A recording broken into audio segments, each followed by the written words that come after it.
And we're live. Here we go. What's up, brother? My man, look at Dude, you. Look I'm at so you. I'm so happy that we're doing this, man. Can I tell you, I was so excited since I thought to ask you and text you about this. Since Yes. I since I thought to do that, I was thinking about practically nonstop because every time I was trying to get a guest on, I was like, I have to get Keith first. I have to get Keith first. You know, Everybody listen to this. He is Mm. speaking the truth. No, you are so nice. When I dude, saw you were doing this and what it was all about, I'm like, "Yep, of course." Like it wasn't even a surprise at all. dude, it's such a fun thing to do. You know, Oh, I but bet. I dude, it's yeah. This is the second recording I'm doing today. The first one I did it with a good friend of mine, Yeah, um, and we did an hour 40 minutes. And that's the truth is, beautiful. it's a little tiring to talk for that long. You know, like Right. I'm I've done it. sure. I've done a couple of episodes. Like I've done a couple of like back to back episodes before, like on a Sunday or a weekday or whatever. Right. And and by the time I'm done with the second one, I'm just so drained from being on for like an on conversation for so long. Well, as you're saying that, I'm thinking, of course you are, because how do people communicate? Not like this. We Never, dude. text, right? Dude, And this is never. great. You're like bringing it back because we don't do this enough at all. Yeah, So, of course, yeah, it's draining. I get that. We're not yeah. used to it. It takes a lot. Yeah, it does. But Definitely. I think that the more that this happens, and the more people, it's funny because I think texting is something that's very easy for people to hide behind. Like you Oh, could be a for lot more sure. confrontational about a text, and you could be a lot more, whatever it is. Like you could, like, it's much harder to look someone in the face and say something that's going to Yes, be confrontational or hurtful or even like vulnerable, anything like that. without a doubt.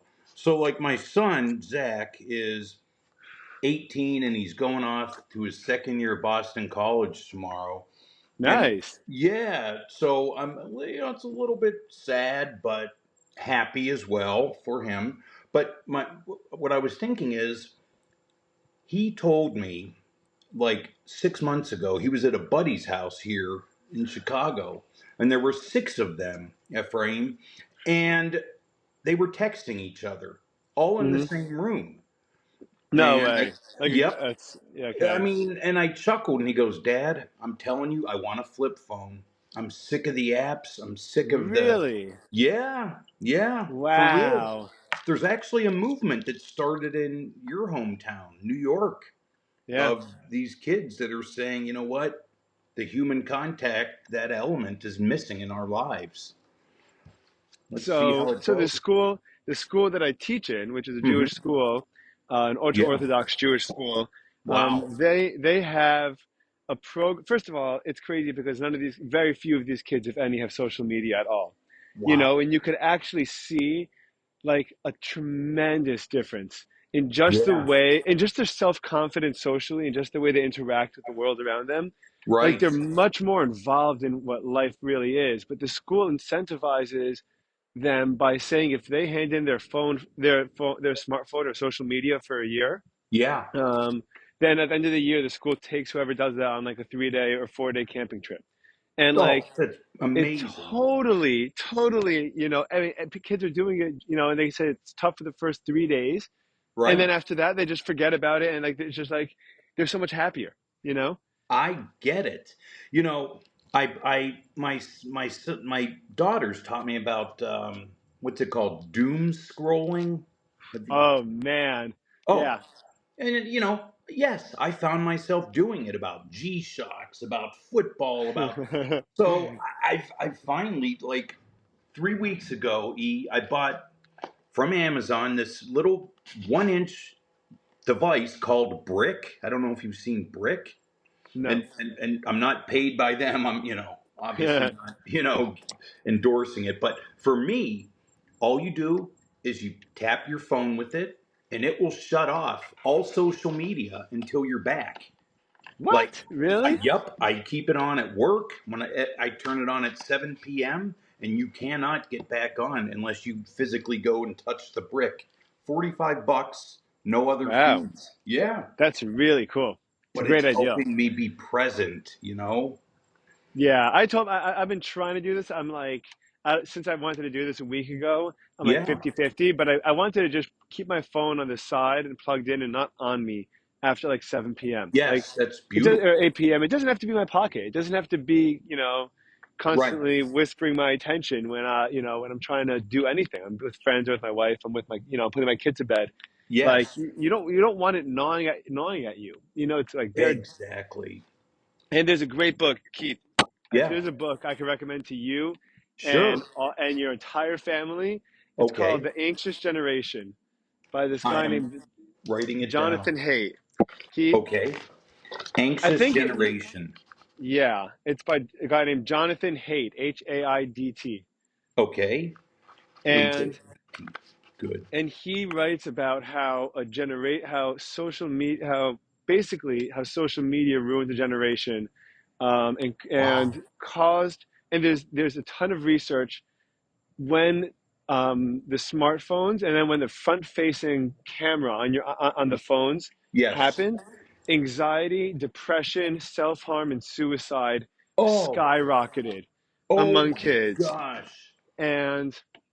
And he writes all about this, and he's noticed, and he writes about the impact of it as we're developing, because there's like a time when you're about between, I think, 10 and 14, Right. where your brain is like most vulnerable to creating certain patterns and wiring in certain ways, and Oh, definitely.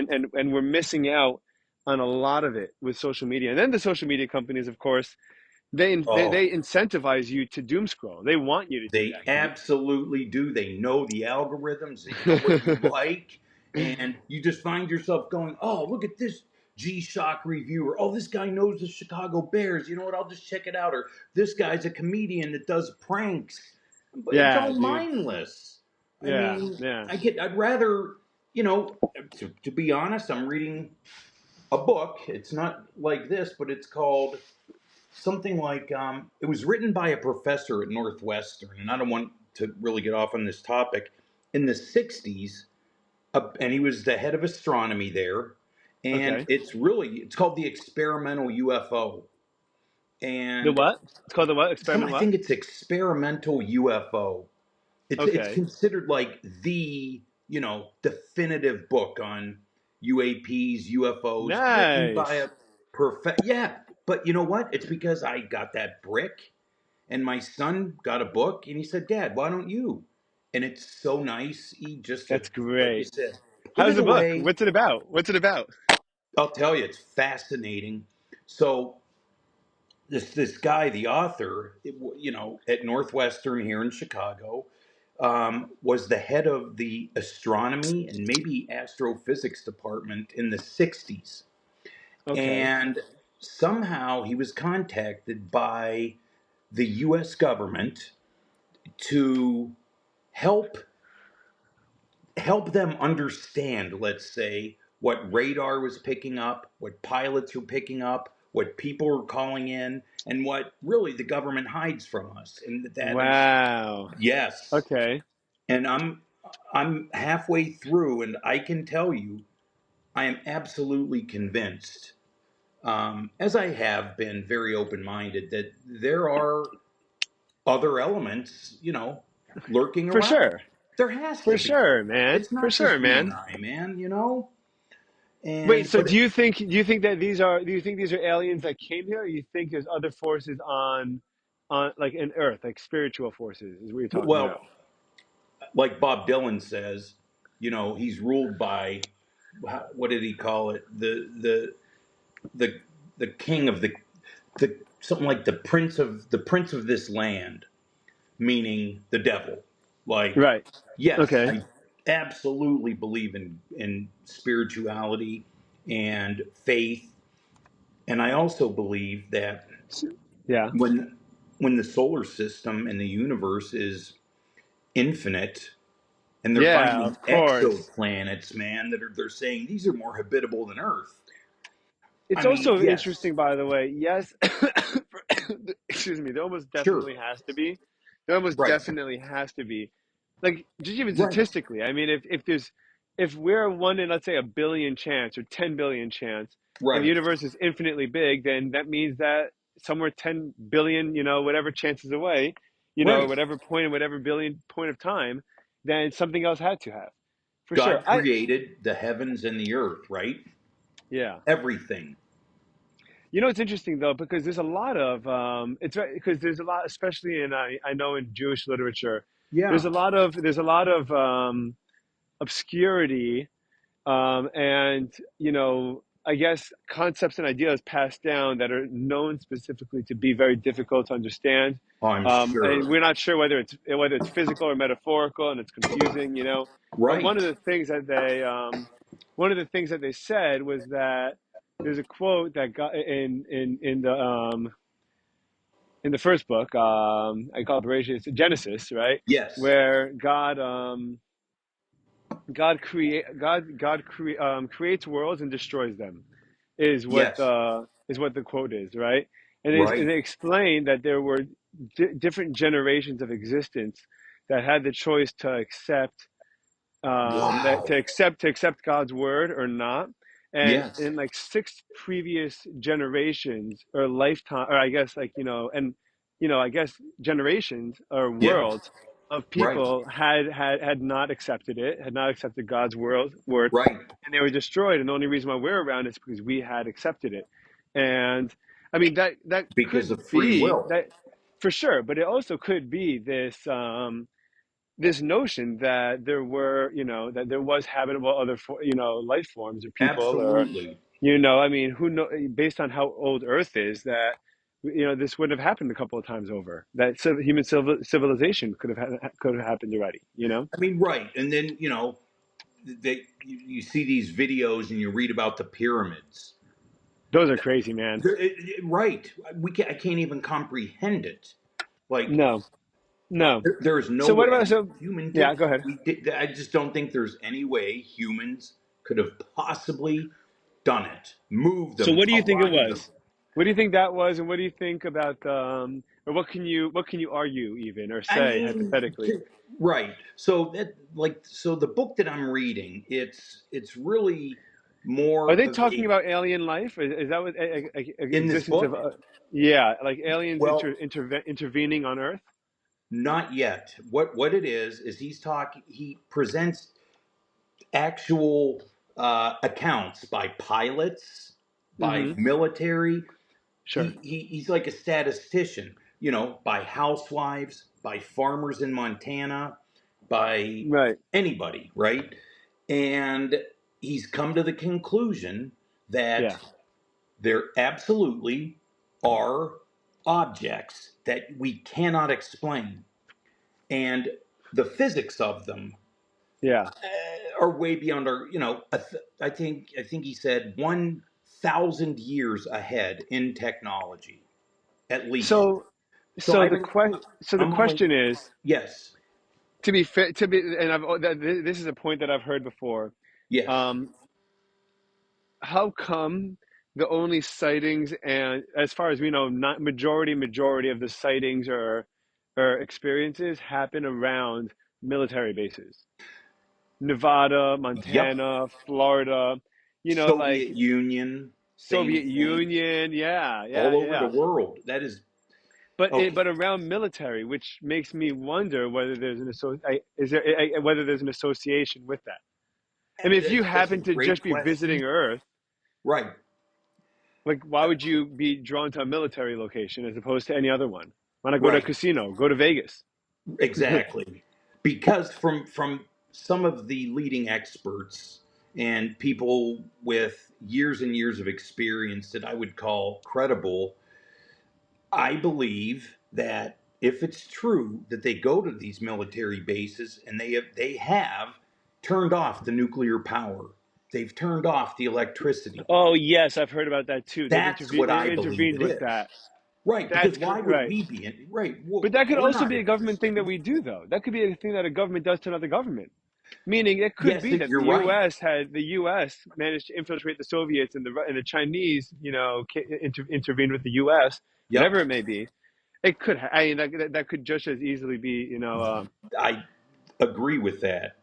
we could have taken some of the technology, like in Area 54, and, have it fly in all these ways that, you know, bends gravity practically. Yeah, yeah, yeah, And yeah. I sometimes do think that maybe the Chinese have, learned and taken apart some of these crafts and technologies. I And I you know also what? We would never yeah, know if we would never would. never know if they did. That's right.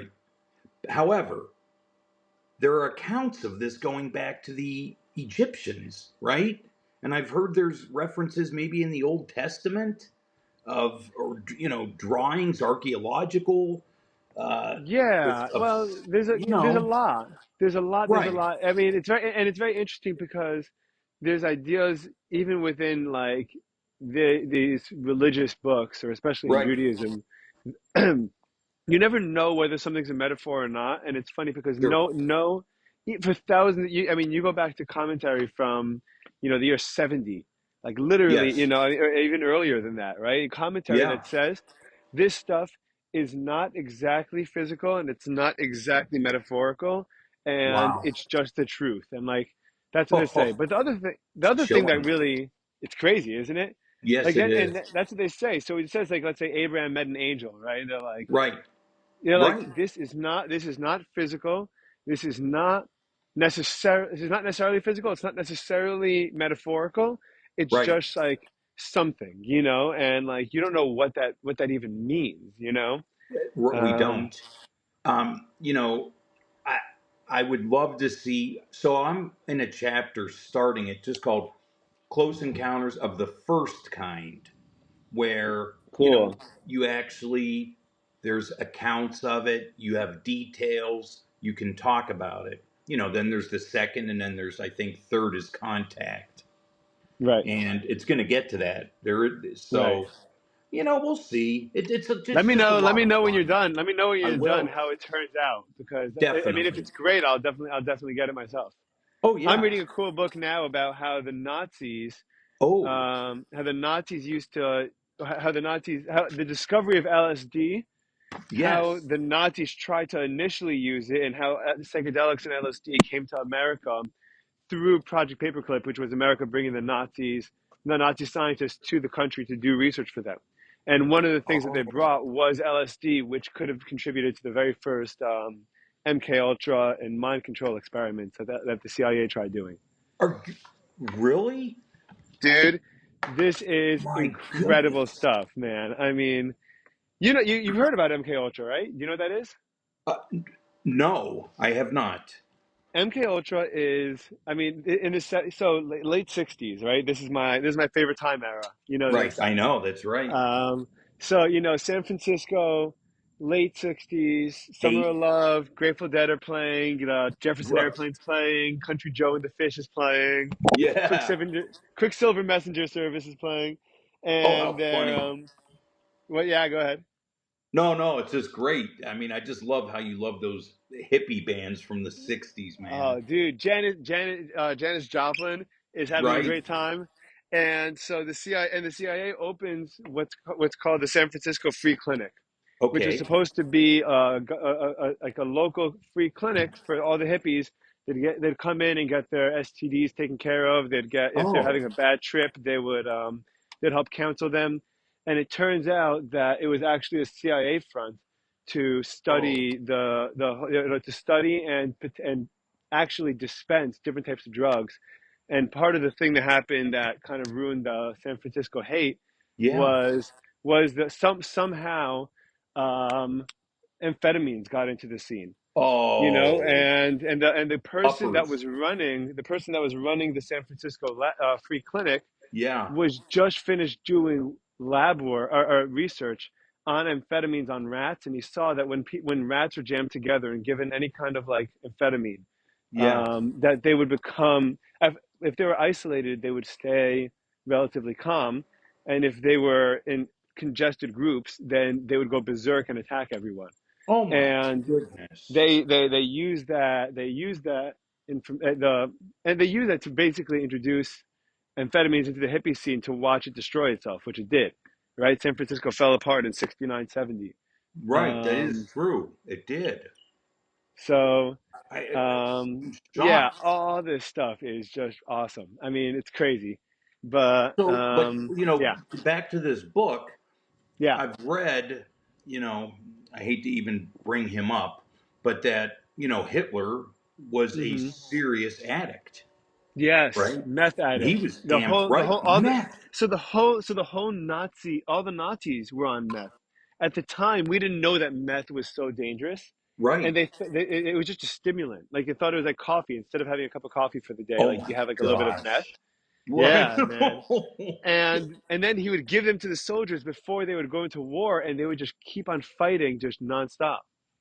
Oh my That's what they goodness. got a like they travel like, yeah, they just did insane military, insanely incredible military feats because they're all Right. hyped up on meth, and Hitler was no different. He loved drugs.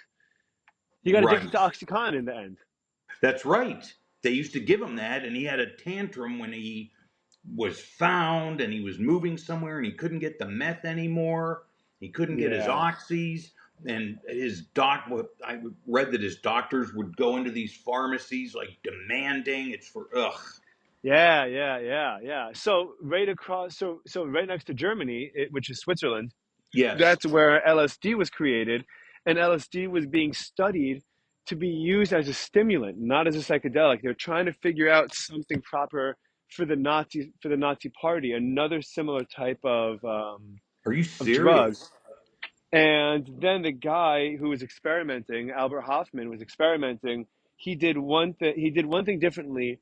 The experiment that he did on the mouse didn't react because a mouse can't get a psychedelic reaction.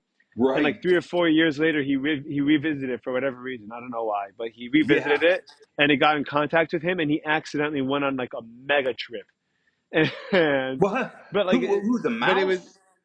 no, the person that created LSD, Albert Hoffman, Oh. the way that we discovered that it was psychedelic was accidentally made contact with the skin, and it must have gone, it must have gone mixed with water or whatever it was, and he started tripping, and he didn't know what Wow. tripping was. No one knew what tripping was, really, and they Well, thought that he right. went crazy.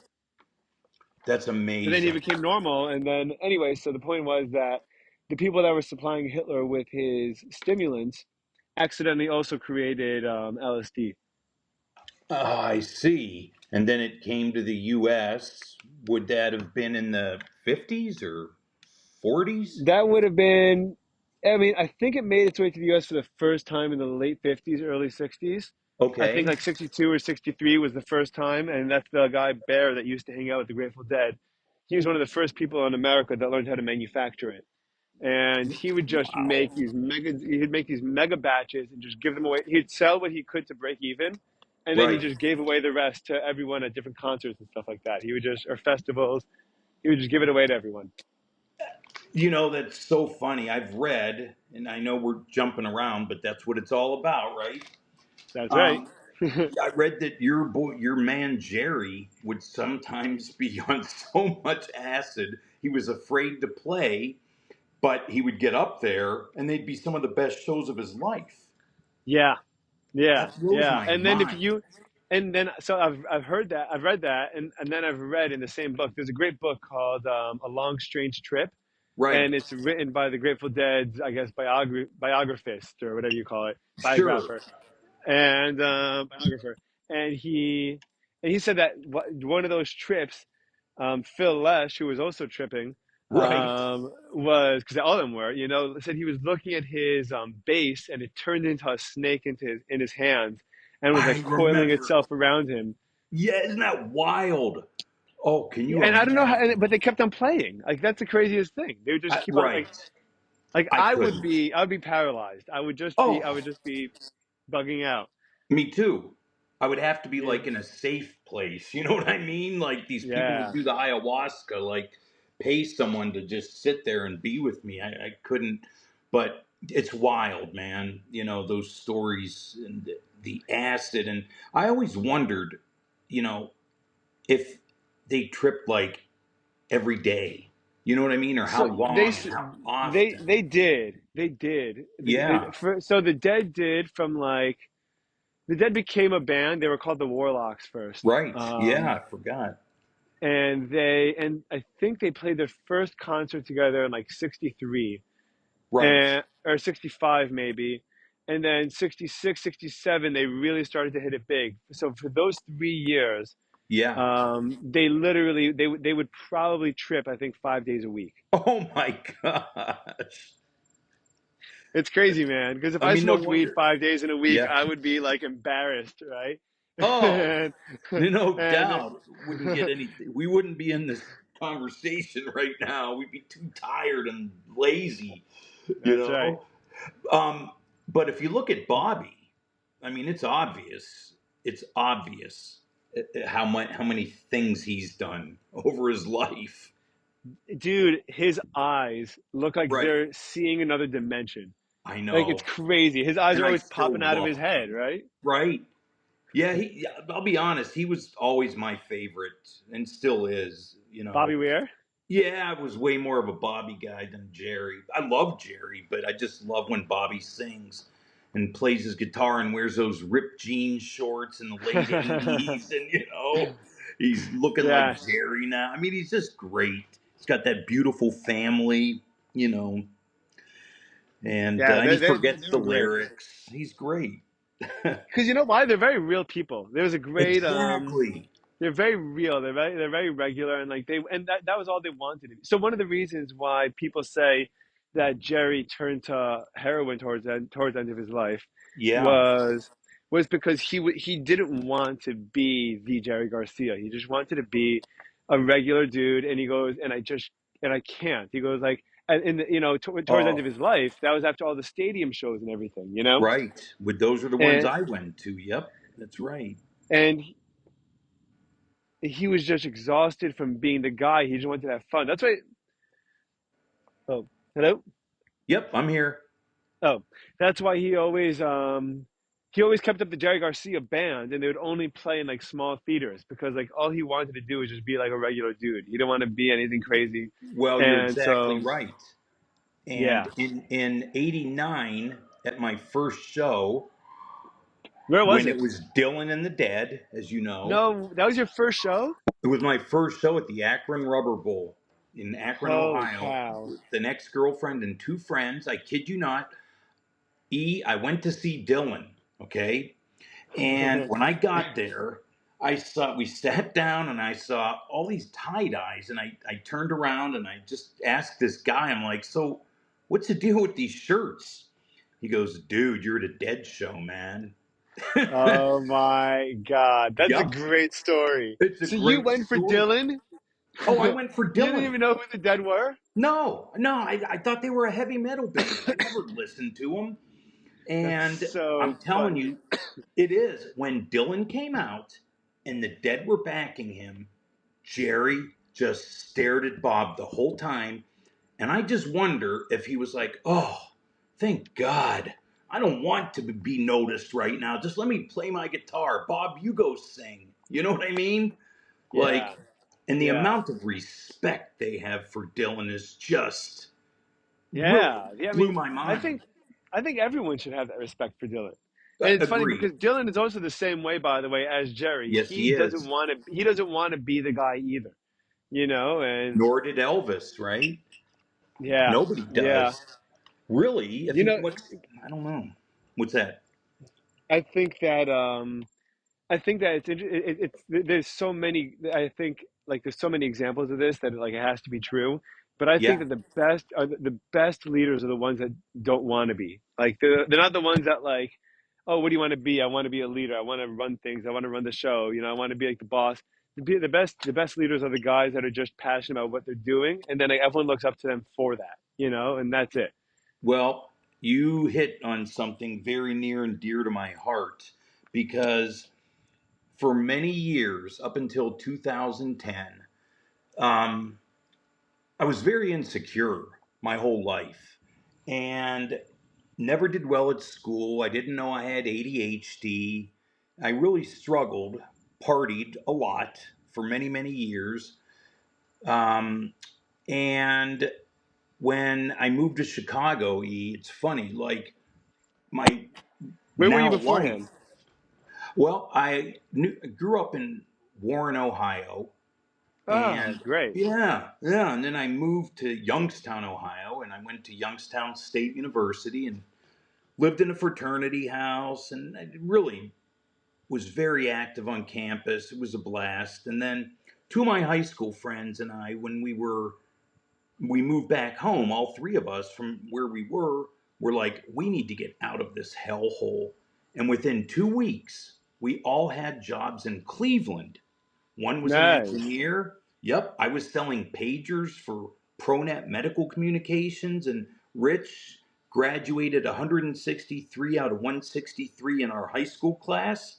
One of my dearest friends, and he's still a painter to this day. No way. Yeah, so I excelled in sales. And they said you can go to New We York, know LA, that, or man. Chicago. Well, it's a blessing, but you too. But anyways, long story short, as I was moving up within companies, or I started my own in 2008, I had an ego, man, and I did want to be that guy. And like I'd be at a party, let's say I met you, and say, hey, so what do you do? And you tell me. I'm telling you, I would just be in my own world waiting for you to ask me. It was so insane. I needed that, that recognition, that applause. And you know what I Yeah. learned? I learned that nobody cares. Honestly, they don't, Okay.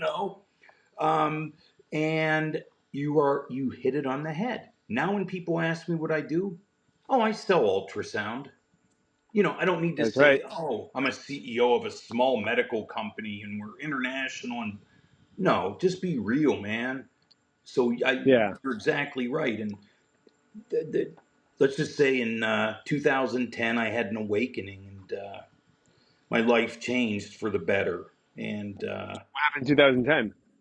yeah, I kind of hit a bottom, man. I was going at life hard. I made some very stupid life decisions as a young guy that Hmm. nearly cost me our new brownstone in the city, a marriage.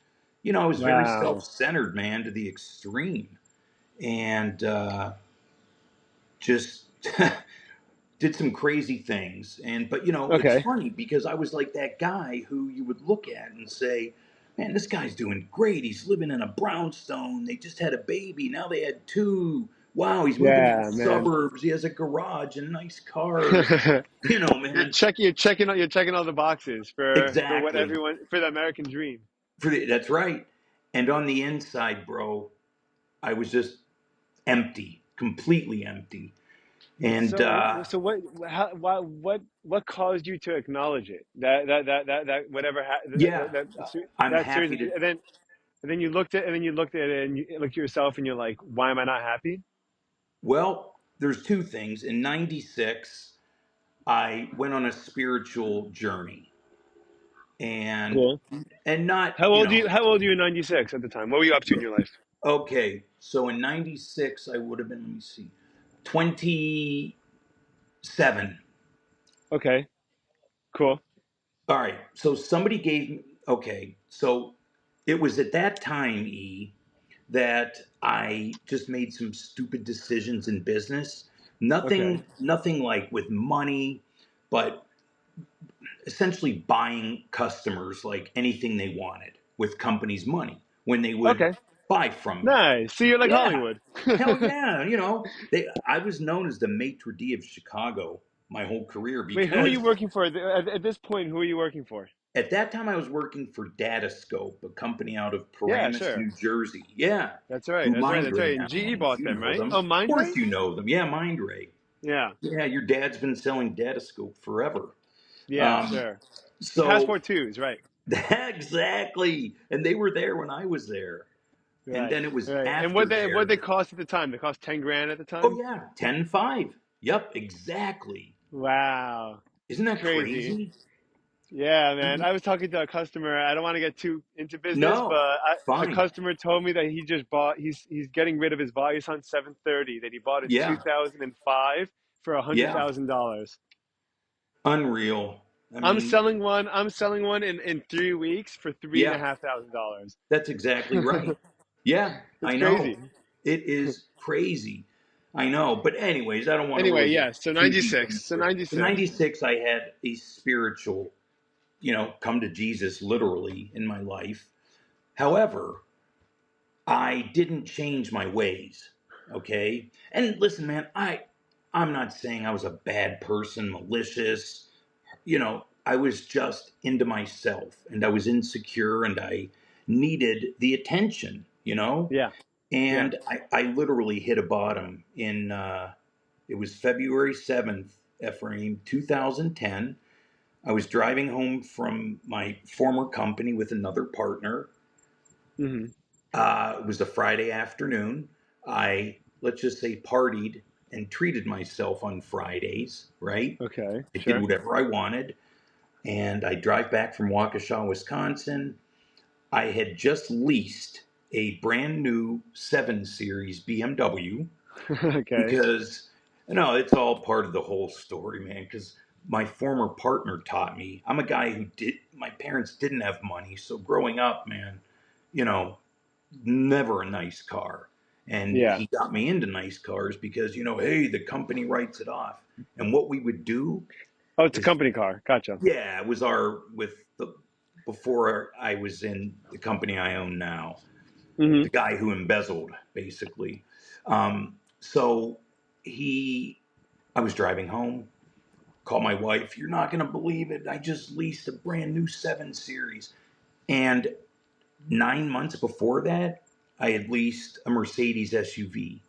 So what this former partner taught me to do was you just basically get out of the lease, roll it into the Yeah. next lease, roll it. Sure. Okay, well, let's just say when I left him, I had $35,000 in negative equity in a car. Wow. So I Yeah. learned a lesson. Anyways, I ended up wrecking the car in the garage in front of my Okay. wife and kid, 2 kids. Oh man. Ended up on the ground. I tripped over my Merce, broke my Okay. ankle, and I'm Oh just looking man. up at the ceiling and like crying and saying, God, help me, to my wife, get out of here, help me, help. Went to the hospital, long story short, I got better in the next 30 to 60 days. And, I'm sober. Um, and I just realized that life is not about me. Life is about God and you. Love God, love other people. That's truly how I try to live my life. Isn't what's that called? The Shema or the Well, you the know Shema is about hero. about That's different. it's acknowledging the oneness of and I think it actually is that, yeah, no, it's the same thing as what you're saying, because if you look at Yeah, everything like one, then you treat everything the same, which is like you would treat God or you treat yourself, or like, exactly. like when everything is So unified, is then it they're not easy? yeah. No. You know how it is, man. I mean, we're in business, it's fast paced, somebody makes you angry. I had to learn to pause. Probably Yeah, the dude, you're good greatest at that. gift. Yep. Have to, man. Because think about it. This stuff doesn't matter. Really. Yeah. I mean, it doesn't. Yes, we have to make money for our families, but I have so much respect for you for the fact that you're doing stuff like this. You're raising a family, you have a business, you're teaching. It's like Hmm. you're really finding yourself and you love people, man. I love So, people, man. I yeah, me love too. people. Yeah, Same. I know you do, man. I know you. You So, know so, that. dude, I want to ask you about sales, because, first of all, Sure. how are your kids? How are your kids at sales? Or did they get? Yes. Did they pick it up from you, or like are That's a they? great question. Um, the only one that did is my son Zach, and this is brilliant. When he was in his junior year of high school, he realized that the cafeteria was charging too much money for candy, and he noticed what his friends were eating. Then it was like drugs. He started giving freshmen, I kid you not, like Hershey's Kisses, Skittles, they all got hooked, and he started Zach's Snacks. And he would bring a backpack every day filled with candy. people would line up. He'd be in different classrooms. His buddies would say, "Hey, Zach, can I give you a buck 50 on Venmo later in the week?" He'd keep track, and get this. He even had this big Italian football player, buddy of his, who would essentially go up to the people that owed him money and just say, "Hey, can you pay my friend No Zach?" way. Yeah, I That kid is, you how not. old is he? How old is he? Zach's going to be a junior at Boston College. No, no, no. So, How old was he at the time? oh, he started as a junior in high school and did it all through senior year. And he would come home with loads of cash. So, Wow, good for him. Were yeah. you were you So were you proud of that when that I happened? was, Like, what do you think? I was so proud of him. So proud because he thought of it on his own. He saw the opportunity. And it's funny too because the school a couple times, like the principal said, "Zach, we know you're doing this. It's great, but you're taking away money from the cafeteria." You know, Yeah, he's like, sure, but screw he's them, like, dude. Okay, right, the kid exactly. learning entrepreneurship is That's right. that's what education is for. It's to learn entrepreneurship. It Not is. to give more money to the school cafeteria. Screw them. So, to answer the question, that's a great question. Of my four kids, the one thing I will say, each of them have from me is the ability to listen, to meet, and to love people. You know, Yeah, um, man. and like I mean, my daughter Lucy, she is going to be in her second year at Louisville. You have to say it like Louisville, or she gets Yeah. mad. You know, they. Okay. So she's going to be a special needs dentist. Get I out of mean, here. What? yeah, Really? That I'm is like a telling you, specialty beyond specialty. Is it is is. that an occupation? No, it's not.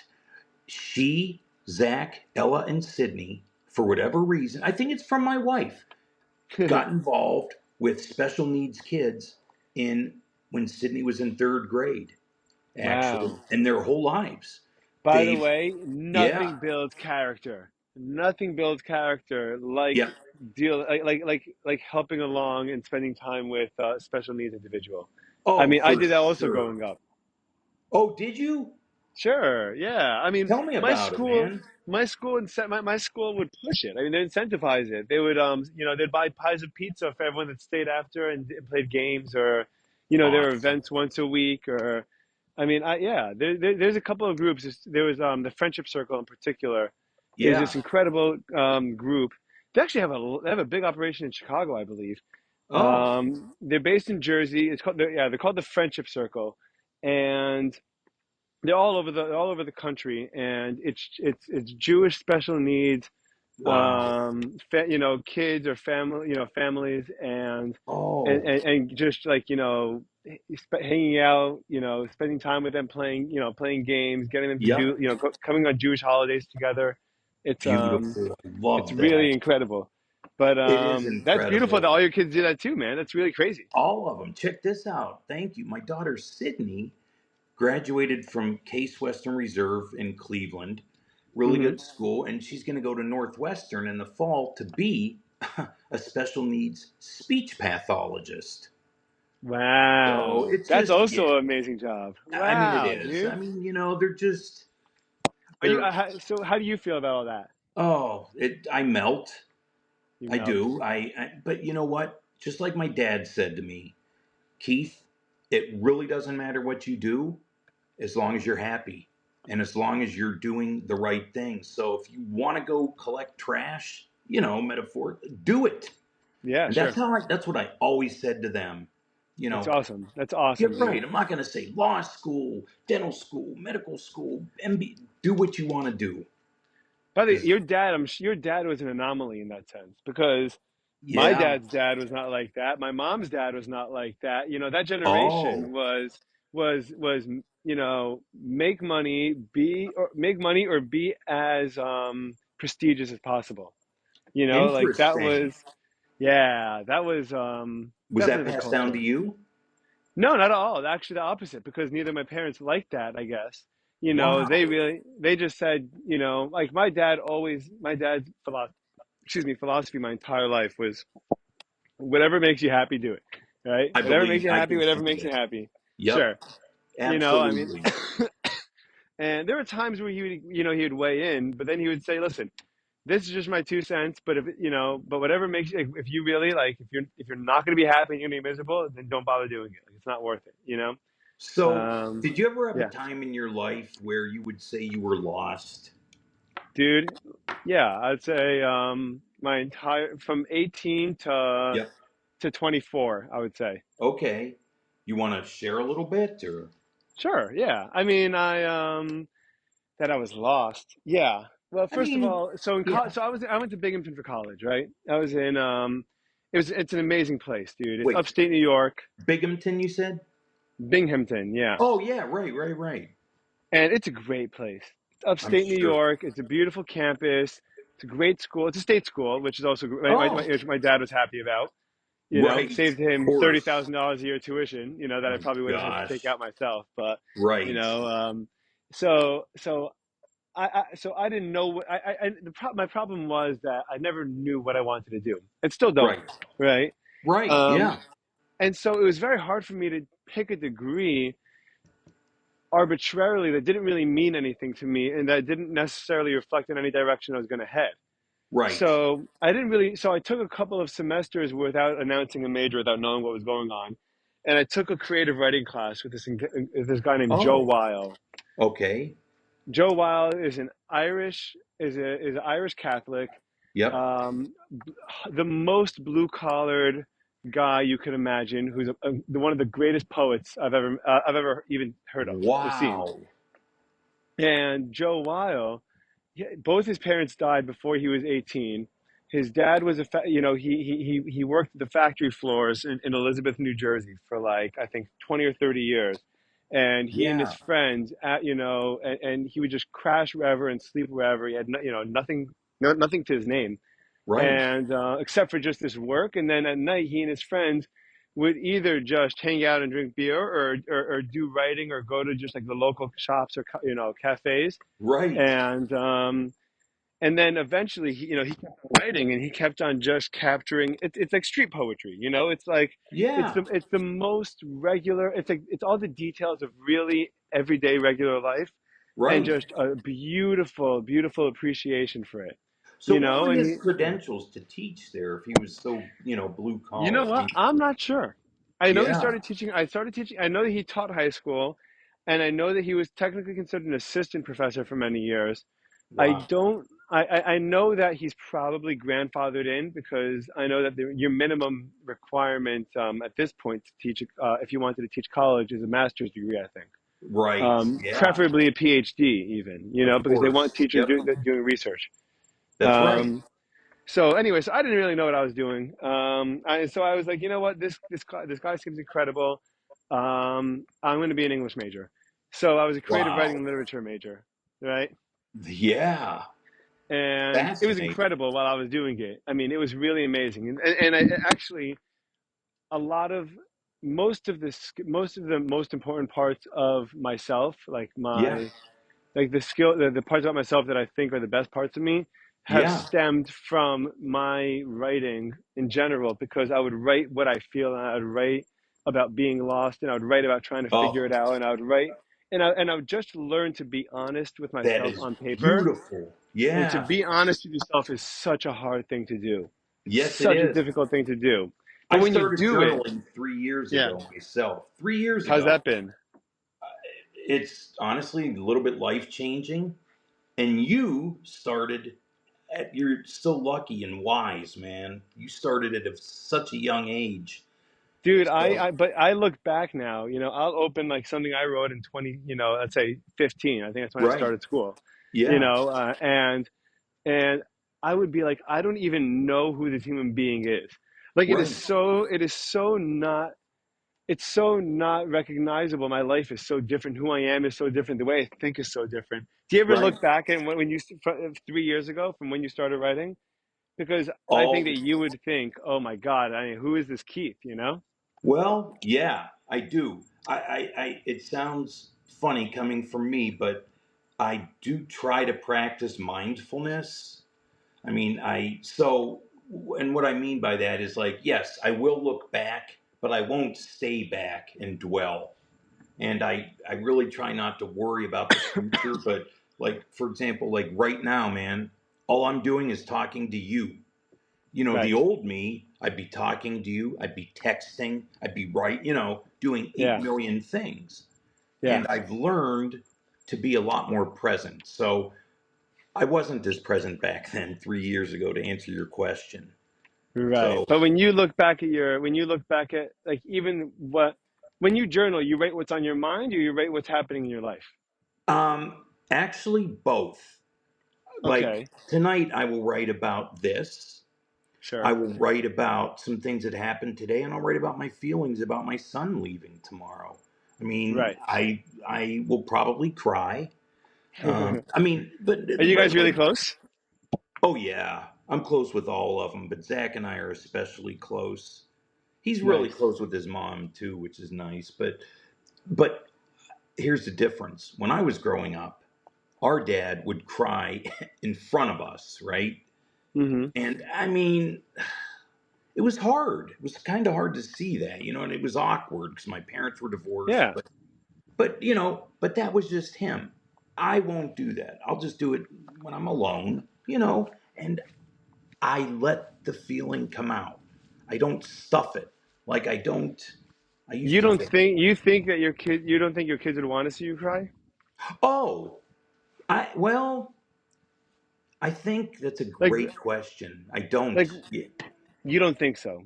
No, sadly, I don't because the way they were brought up with two completely different types of outlooks on life. I have a wife that's black and white. There really is no middle ground, and I'm about Mm-hmm. as gray as you can get. Sure. Now, she that plays out very well for her in many situations, right, in life. But so I don't know how they would feel. I think they would feel badly for me, and I would never want them to. You know, Really? You think they would feel like ashamed that if you were crying in front of them? not ashamed, but they like I, I, I really don't know because I have a daughter, Lucy, the first one, Mm-hmm. who is a crier. I mean, Okay. she's so emotional. She's honestly a lot like me. Then there's Sydney, the next one, who she has perfect pitch. She would, this is true, she would come home from school, right? We wouldn't see her. Mm-hmm. And all of a sudden, she'd be at the dinner table, and Susan would say, "Did you do your homework?" And she'd always just say, "Yeah." Like she just got it done. Right. And she decided she's going to go to Case. One day she said, "Dad, I'm going to save you a lot of money." I said, "Why?" She said, "I don't know. I'm just going to graduate in 3 years." I said, "You don't have to do that." She goes, "No, I want to. I want to graduate in 3 years." Didn't make a big deal about it. Plays the viola. She's in the orchestra. Um, Wow. What does she play? she does. She plays What does she in. play? She plays the viola. No And way. yeah, dude. And the reason is, get this: in fourth grade, she saw so many kids playing the violin, and Mm-hmm. she thought to herself, "You know what? There's only two people playing the viola, and Wow. I'm gonna do it." That's And so smart. Dude, she's gonna get into a niche business, man. oh I mean, yeah, dude. I mean, seriously. And when she was 12, her vocal instructor told us she had this perfect pitch. mhm. Do you know about that at all? Yeah, is it your ability to like to listen to a sound, like let's say Yes. like a note on the piano or whatever, or a note on Yep. guitar, and to recreate that exact noise to the exact pitch? Yes. That's Right. exactly it. Like And I could it's extremely uncommon, right? it's very uncommon. It's nothing she taught herself. I've read about this. You can practice relative pitch, and I think a lot of people have that. But Yeah, sure. she just has perfect pitch. So we're always saying to her, "Sydney, what was that sound?" "Oh, that was a G minor sharp," or and she could So just pick up it's my crazy. ukulele and guitar and just start playing. It's really wild. Um, Yeah, it's so what's interesting? I yeah, wonder because the music, yes, especially people that hear music like that and music theory, have to understand music theory almost like a picture. I feel like, or yeah, almost like like a chart in their head. and she Right. probably thinks very visually. You know. Absolutely. You are absolutely right. She Mm. does. And all listen, your kids have gifts, my kids have gifts. I'm just so proud of them. So I'm Dude, bragging. That's I all. don't know. No, dude, it's amazing. It's not brag. I mean, I don't know if it's considered bragging. You're telling the truth about them. It's Yeah, cool. just telling the truth. Yeah. I huh. How old are Wow. yours now? My son is a year and a half old. My goodness. And dude, I mean, I don't know if you remember these days, Yes, I do. but dude, I mean, he's learning like he's pointing at dogs and saying doggy, Yeah. and like he's saying more when he wants more, and like he's like, you could see the circuits like working in his head and like how he's been building up and just his motor skills, just like the ability to pull Yep. himself up and just walk along with like a little walker toy, Yeah. like, and you just see the like the joy in his eyes from doing it and from walking and from just this new experience, and he's just That's right. so authentically just like just happy, That's and right. And it it's brings really us beautiful. back to reality. It is beautiful. And I used to thank God for those moments. And the greatest thing, man, and I think your dad will tell you this, the older they get, the better it gets. The better it gets. I'm You telling think you. so, huh? Oh, absolutely. Because they become young adults, they become adults, Mm-hmm. and you Yeah, can converse and you're just at another level. I mean, yeah, and you yeah. see them achieving and trying and struggling and oh yeah, all the So what's stages. interesting, I don't know how I'm Yeah. going to handle that, because I know that when my siblings, I'm the oldest of six, right? Oh, I My thought it was youngest, 10, no, actually. it's just six, Okay. just six. Well, just, My dad would have loved 10, but but so would six my six is wife. what it That's is. fine. Yeah. But I and You're the youngest, you said. no, I'm the oldest, right? Oh, okay. Wow. And when my and so I'm used to my younger siblings kind of looking up to me, Right. as and like and then at some point they become their own person, but then Yes. but that actually became a little difficult for me to like almost swallow, like it was like it was weird. It was a very strange Tell me. experience. I don't know. Yeah. What I mean, they go from being like a high school kid, like like an immature, like ball of energy, like a Right. little group, like a hormonal teenager that's angry and happy and mad and running around and Right. whatever. Yes. And then like the next day, they're just like this mature person with this outlook on life and Got it. ambitions and like goals, and you're like, I don't even know who you are. Like it's just a totally Oh, different human being. that's a great point, and you nailed it on the head. So, what it is for me, and it's so funny, like the youngest is Ella, and she just became a senior in high school this year. When Wow. I think about them growing up, I always remember when they did not talk like, you know, an adult or a teen, and they Yeah. still had that kind of baby talk. And we watched these videos, and they had like the high voices. Then their Yeah. voices change. I mean, you're right. Dude, Yeah, when I used to pick up the phone, people used to think it was my mom.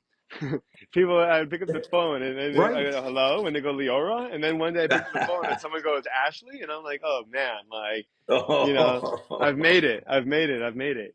exactly. Well, so do your siblings, are they in New York? Yeah, they're in New York, right? They're probably all still at home. One sibling's in New York. Two of them Okay. live in Jersey, but like South Jersey, close to Philadelphia. Wait a minute. Um, yeah. Really? They're adults? Yeah. I mean, well, I'm 28. My Oh, younger sister's 26. My other okay. sister's 23 or 24. Wow. No, 24. And then my other brother's 23. So both Oh, my so sisters you're, are married. wow. Okay, so your dad started before me. My dad, what? He started before me then, because my oldest is 22, and then there's You, three below that. whoa, but that's a small age gap. You said your youngest is a senior in high school? You had Yeah. 4 and 4 years? We had Lucy, 2 years later, Sydney, 2 years later, Zach, 2 years later, Ella. Wow. It's just that's just how it was. Like it, but Beautiful. yeah. Beautiful. So thank you so much. So tell me, so like, are you close with your siblings? Yeah, man, we're very close. Great. I mean, we're very. What's interesting is that all of us, I guess, like your kids too, by the way, which Yeah, I think is actually indicative of good parenting. We're all very different. You know, we all have very definitely. different personalities and very different paths and very different strengths and very different, like, So we're fast. all very different. And I think it's because when you see, like, let's say, three or four or five siblings that are the same, it's probably because Yes. their parents molded them as opposed to let them be themselves. You know, You that's a know, great point. You're right. You're and when right. kids are different, and one kid's a hustler that starts his own business, and one kid's a doctor, and one kid, Wow. and one kid's a teacher, and one kid, then then you could see. No, I'm just saying, like, hypothetically, Oh, right, right, for right. example. But yeah, I mean, so my two sisters are married. Each of them have kids. My Awesome. dad's a grandfather, I think, four times over, and Wow. he's not even 55. Unbelievable. He did it right, man. That is Yeah. awesome.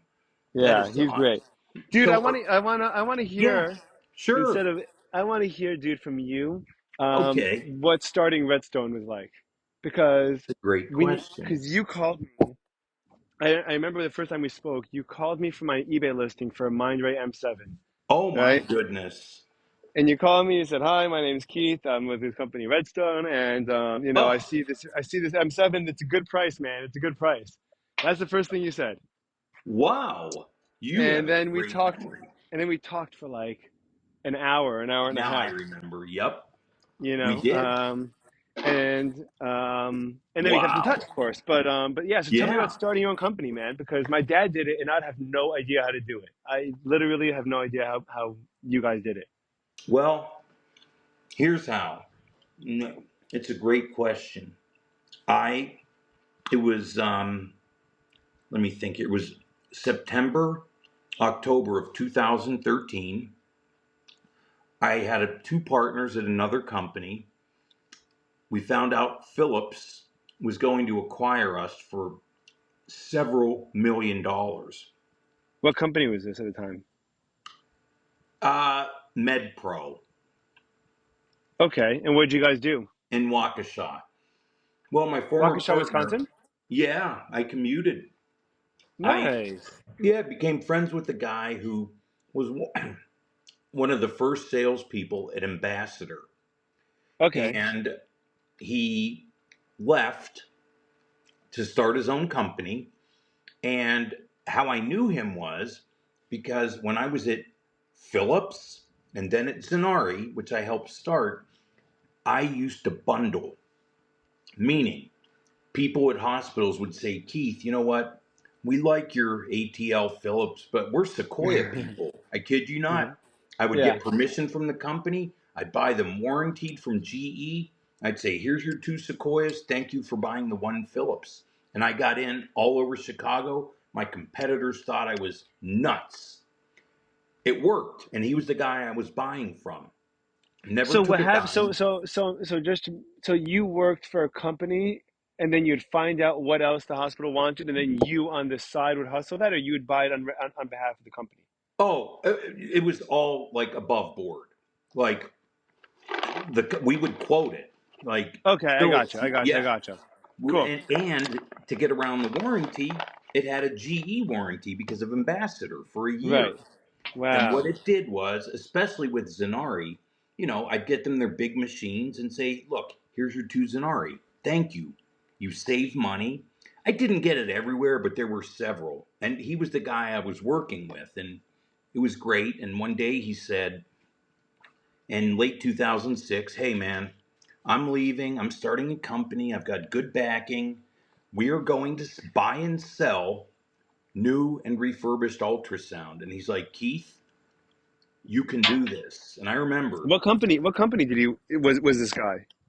Is he still um, working? Is he still in the game? well, I don't know where he is. I don't know what he's doing. I have forgiven him, but Okay. Okay. he's If the you've one that, forgiven him, then I don't want to hear about it. yeah, he's the one Okay. that basically embezzled from the other partner and I. And Phillips did not acquire us. They Right. bought Access Ultrasound. And who is And Access? Access was a company in Indianapolis, Mm-hmm. and they were probe repair. And we had a probe repair business, and we repaired a lot of Phillips probes. But when the forensic auditors came in, and the other partner and I found out we were never told about this possibly happening, Yeah. the Phillips decided, okay, this is not the company to buy. Wow, So that's crazy. now it is crazy. So now How big of a deal would that have been if you guys were bought by Philips? How big of a 12 deal would that have million, been for you? 12 million. And just split between you and whatever amount of partners. We had my friend, his name is Conrad, and he was not from the industry. He retired at 35 from Bear Stearns. Okay. And his wife said to him in his 40s, "You're getting fat.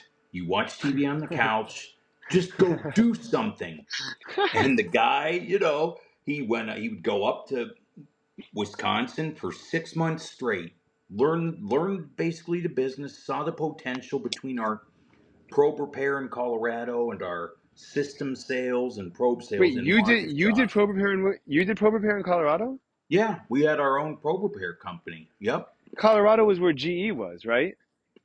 Yeah, And Longmont, that's Acerterra, so you know Amerisound. Profit? You know the Profits? Is that a family? Yeah, his name is Profit. I know the kid Steve, but they have a big probe repair business Whoa, in Denver, no, or right really? What are outside of they Denver. called? Integrity. Oh, Integrity Medical Services, I think, or something like that. now that's interesting because I don't know. I what I've always thought is that Integrity actually subcontracts. There's two integrities. Okay, the one in Florida then Yes, that's right. There's an integrity in subcontracts. Florida. Yes, yes, yes, yes, yes. Correct. But But this introduce guy, me, man, because yeah, of we, course, dude. with our probe repairs, I have a former employee that owns a probe repair company called Amerisound. So Kevin in Longmont will give us absolute phenomenal deals. But at times he gets so backed up and he doesn't charge for testing probes. That's great. I mean, that's nice of Yeah. him. But you know what? I mean, most people shouldn't. I think, especially if I you do a lot of agree. business with them. Like if you're doing, like if you sent me a probe to look at, what am I Right. doing? I'm going to charge you $50. Like, come on. Never. Dude, Right. Avanti now $300 a probe. To what? Yep. To what I do you call kid you. it? To Ask inspect? Danny. Yep. Ask your dad. It's stupid. He's so mad. That company's in big trouble. But Are they anyways, really? Because I thought Probo was more in trouble than Avante was. to be honest, I think they both are. I think You know Provo why? is escalated.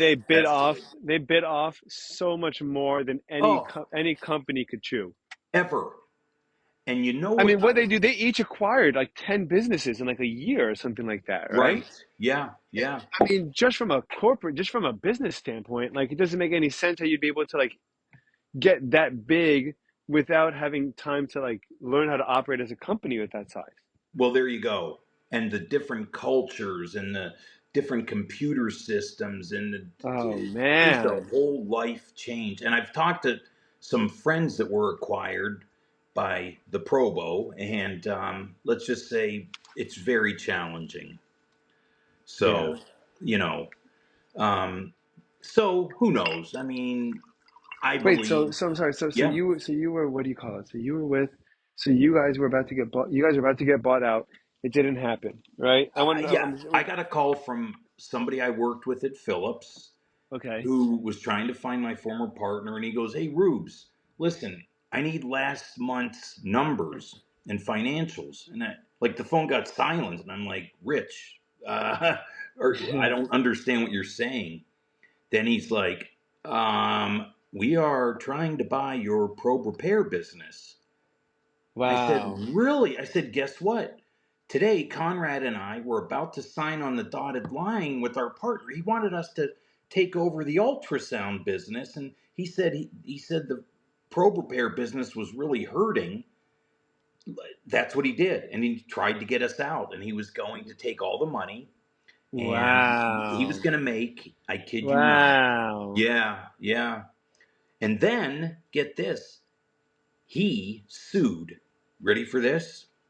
Phillips, myself, this guy Conrad, Aster Terra, and two other people, and David Trogdon, who started Probo.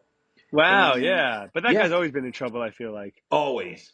So my former partner, dude, he said that I set up all of these probe labs, like Wayne Moore, the founder of Probe Repair. No, I didn't. But guess what? The court said I could have. And he accused all these companies of stealing trade secrets. It was How did he try to sue Phillips and not get squashed by their lawyers though? They're such a um huge company. he did get squashed. He was squashed like almost instantly. Right. Phillips did nothing wrong to deserve to be sued. None of us did. Yeah, but So, by the way, even if they yeah, do something wrong to get sued, they're not getting sued, man. They will that's right. squash you so quickly. Absolutely. They will. They will. Yeah. I worked there. I saw how What'd you do there? You were selling machines? I started selling ATL. It was after Datascope. Yeah, Um, sure. and you know what? It was between that and Coherent Laser at the time. And I'm so thankful I was hired by ATL, which became Philips. I was there for 8 years. Then I was offered to help start the sales force at Zenari, and it was run by my former Acuson competitors. And like I Yeah, knew all these And guys. Accusant ended up. No, they didn't buy them. Yeah, they did. Acuson was Siemens bought by Siemens. and Siemens bought, but I think isn't No, Zonari? No, no, no. That's Mindray Biosyn. bought Zenari. Mindray bought Zonari. Yes, yes, yes, So yes. I actually sold So, 105 Zenaris in Chicago in 4 years. holy crap! Yeah, I Really? really did. I The mean, it Z was ones? Z1s, buddy.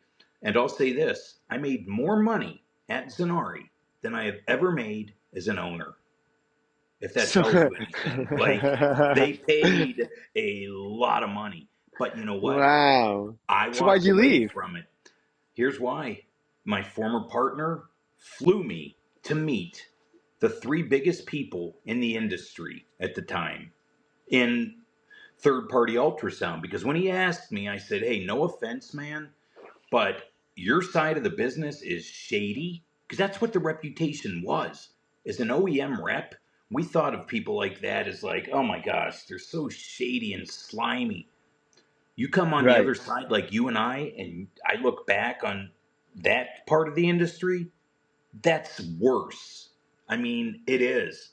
It's just about people. You know what I mean? Like, Yeah. some people are good, others are bad. So, in front of Cook County Hospital, November, December actually, of 2007, after a year of soul searching again and meeting these guys in the industry, I sat down with Mark Miller, who was the vice president of Zenari. He ran Acuson for 12 years.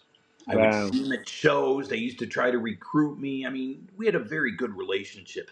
At one RSNA, I bought all these Acuson guys a carafe of Dom Perignon. Like, and that was legendary. Like, it was like, look at Ruby, that guy's nuts. But I Right. always said, man, be nice to your competitors. Better to be Yeah. nice, you know? So, It's anyways, so smart. it is. So this is what Mark Miller said to me. I said, Mark, we were in my car. I said, I just have to tell you something. I love you. I love Zenari, but I'm leaving to pursue a dream. He said, what's that? I said, I believe I can sell with a guy any ultrasound machine, new or refurbished, and give people what they want. He got silent and he goes, Ruby, I am telling you, broods, vipers, and snakes you will be with. You will ruin your career. Why would you? Wow. Yeah. I He mean, said that to you? What'd you he, say when you heard that? How'd you feel? this is how I felt. I said, Mark, listen, you may be right, but if I don't pursue this, I will kick myself for the rest of my life. I said, look, you've seen me sell competitive systems that are refurbished to get Zenari in the door. I love used ultrasound, Mark. And I believe there's a market out there that won't even compete with you guys. And he then set up a dinner at Gibson Steakhouse with my manager and some others. And this is, you know, I have never told anybody this, and I'm not saying it to say wow, but Mark actually said to me, Ruby, pretend there's a checkbook here. How much? How Wow. much do you want? And I paused, and this is the truth. I said, Mark, you could give me $1 million right now, okay? I wouldn't take it. I said, this is not just about the money, it's about the freedom. Right. And I want to make a difference. I want to, take some of our profits and, like do good for the world, man. So we built the company, MedPro, from two of us to 42. They were going to buy us. It didn't happen. He sued all of us for 4 years. He lost, but it cost me a lot of money. Sure. So Yeah. So get this. Oh, you'll like this. I found these two high powered attorneys when this all went down in Chicago, right? They both had left law firms. I met with them several times and I said, I need you to sue this guy. I need you to sue him. He screwed me. He screwed me. I would come back, I'd send them emails and I'd say, listen, this is what I've been reading about. They said, come into our office. So I came Okay. in, they sat me down. Leland Hutchinson and Tom Cronin. Amazing, Harvard educated guys. I mean, big time. They said, okay, here's a deal. We talked. We're going to take the case. It'll be 5 years. You will be out of pocket about $600,000. You'll win for sure. And do you think you're going to see a penny? You're not going to see a dime. The guy's going to hide every penny he has. He'll go Yeah. bankrupt. Don't do it. Go start Redstone. And the next thing they said is, "Hey Keith, we want to." They were always like this. We want to ask you another question. I said, "What? When's the last time you took an elderly Jewish woman from Hungary and got her back artifacts from the Holocaust?" I said, What? "Never." Why would they ask you that? Right? I said, "Never." They said, "Exactly. So stop playing lawyer because that's what you're doing." Seriously, yeah. That's a And crazy line. it is, Holy but cow. it's That's like from a true. TV show. That's crazy. I mean, it is exactly. But they really did do that, and they sued U.S. Bank for $500 million and won Wow. for a guy in Chicago. That's how I found them. But so they talked me into it. I didn't have a lot of money. I took one engineer. His name was Ross Corbett, who worked with me, and we started in my garage for a year and a half. So when The you two of started, okay, us. wait, so I want to go, I want to get Yeah, into the details here, right? sure. So you're starting, so you're quitting your job, you have no income right now. No It's just income. whatever you have in the bank, and how do Yes, you know that's how to right. get set up as a business? You just like Okay. submit papers, or you just Oh, what do you yeah. do? Okay. So I used our private CPA. I hired a business attorney. I I was able to get some HP 5500s from my old company. He took everything. He had them hidden off site and I mean just bad stuff. I had HPs, I had a Sonosite, and Ross would fix them. And this is what I did. I Wow. registered Redstone. I called and emailed National, Medcore, Mike Masterman, all I these love guys. Mike. I Yeah. love Mike. He's a Well, get great this. guy. He is. He's a wonderful guy. So check this out. So the only people I knew that I was able to work with were Mike Dillick, and we were still are super close, who started Medcore and he's now the top guy at Probo, and Arun. And Oh, Arun? Which yeah, Arun? yeah, I love Arun. And if it weren't for Arun, I wouldn't be doing this because my partner, who used to love Arun, let's just say, owed him a whole lot of money. And Arun knew I didn't do the books. The people in the industry knew it was never me. You know what I mean? Sure. So Arun said, Bubba, I will do whatever you need. Oh, he got sued too by Charlie. Yeah, Arun. Arun got sued. I mean, and we all won. So, anyways, Joe Williams, the president of National, this is what he said to me. Now that you're not working with so and so, I will give you terms. I will do whatever I can to help you, Keith. We know you're a good, Wow. honest guy. That's so Honestly, nice. it was. I had a very good reputation, thank God. And so, but I started, I'm very proud to say, my former partner would do terms that were like 90 days, 120 days, 200. Like it was awful. I said, I'm going to prepay everybody. And I did. I started that way. Anyone. And then there were some I Prepay couldn't. is the best way, It is. in And my they opinion, started to do doing it with things. us. It is the best Because way. if everyone did it, then Yep. there would be, Yep. I would say, 75% less fighting and suing Yes. and bad feelings among everyone else. If all you had to Exactly. say was, "Listen, dude, I'm sorry. Yeah. you just pay up front, and next time I buy something from you, I pay up front. Everyone pays up Yep. front. No one's upset at each other, and everyone stands by everything. And like that's the end of it. Like it doesn't have to be more than that, you know? Right. My customers, our customers, they pay up front. I Yeah, me mean, too. right. Unless they're a big university, unless they're like Exactly. Harvard or Boston or Right. whatever. Yeah, But we're actually selling to a big OEM, a manufacturer. Um, really, yeah, we sell one manufacturer. I don't really want to say who it is. And no they take problem. apart these machines and they like re-engineer them and they use the technology and No way. yeah, it's pretty. Have you heard someone call? So I had a customer that called me. She she said to me, "I'm looking for a Voluson 20, right, which is a GE women's health machine." I'm like, Right. I don't. I never heard of a Voluson 20, and Right. she said, "Oh, it's AI enhanced, Okay. and it's VR, whatever that means. I don't Virtual even know. reality, I guess. Yeah, but I don't know what that means in the application of ultrasounds, right?" Right. And I'm like, why do you want to do this? And I was like, not only why do you want to do this, forget about Right. like, I don't care why you want to do this. I was like, you know that this machine is going to cost $150,000, Right.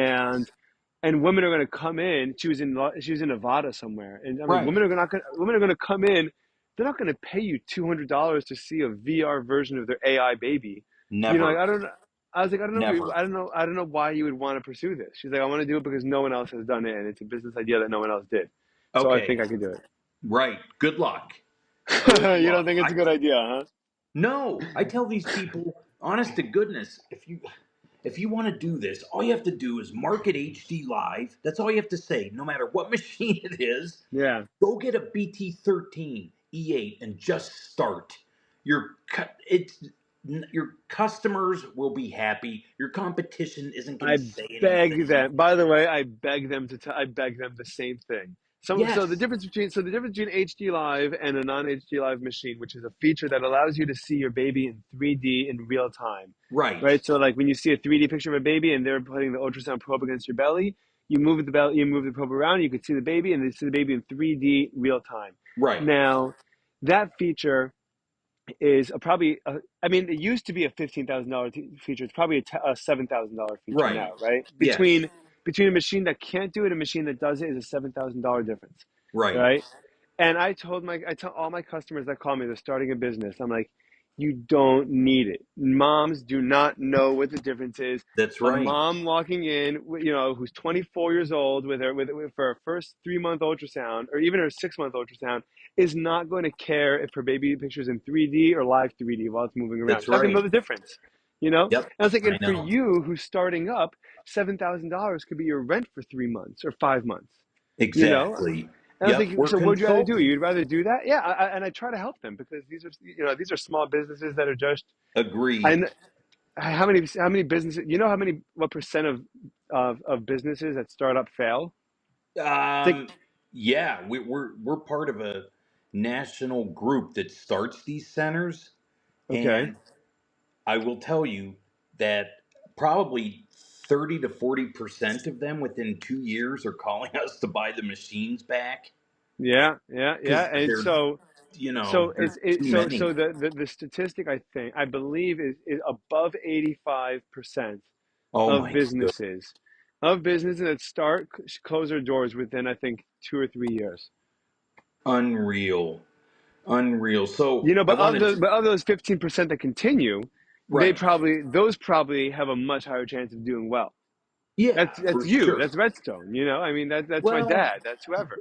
Like once listen, you've made it past X amount of years, like you're in business. You're rolling. yeah, You I know, mean, from February 2014 until now, by the grace 10 of years, God, man. man. I mean, thank you. Anniversary. Yeah, wait, 14 to 24. You're right. Yeah, Wait, man. 2000. Yeah, that's what it was. I can't believe it. It flies. So we started in my garage. Then I hired a few more people, and we moved into a small office, and now we're in. How'd you go about finding people? How'd you hire them? Was it through recommendations, or was you like It how'd you was go about that? like Marty literally was begging me for a year for a job. I knew him from an imaging center he used to run for this guy Bill Yovick, who owned Barrington Medical.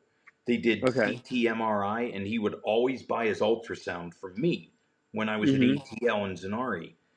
In fact, he bought the first Zanari in the country, which was kind of cool. But um, so I knew Very cool. Marty from that, and eventually I hired him and just some other engineers, some warehouse people. Now the sales force, we've got three now around the country. You know, my dream, honest to God, is to have five salespeople and just a VP of sales that manages them. Because Are your salespeople commission only, or right now, are they yes. basic commission? Oh They're no, commission only. they're But these guys absolutely. are hustlers. They're hustlers. And listen, I know they're selling not other ultrasound, but like other things. You know what I mean? Like, and I don't blame them. Yeah. As we grow, I will I will have actual reps, but I'm taking it slow. And No, here's the it's a great thing, move. It's a it great is a move great move, because man. at a certain point, like Yeah, they're covering more ground than you have the time to cover. You know, and exactly. it's so much it's so much better. It is. All I want to do, honestly, is sit in my office at work, or I stand all day actually, and just work my deals and have somebody like on my right hand that I hire that manages these salespeople and that gets a cut of what they sell. Yeah. You know what I mean? Yeah. Like, that's Yeah. my Yeah. dream Wow, because that's such a good business method because thank you. everyone's Yeah. happy. They're Right. making a commission and they're making a commission of the commission and you're making the commission on the commission. Exactly. It's great. Exactly. I'm all about fairness. That's the best that capitalism works, man. I totally agree, man. You take care of people that work for you, you know?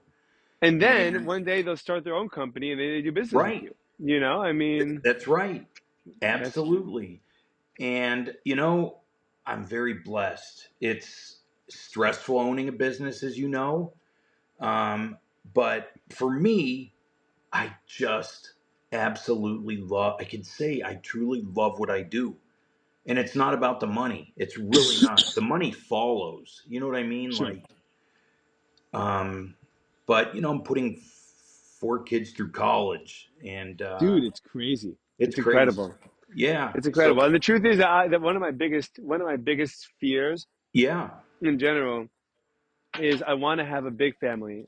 I really do. I hope so. Yeah. And my biggest fear is that I won't be able to support them and Nope.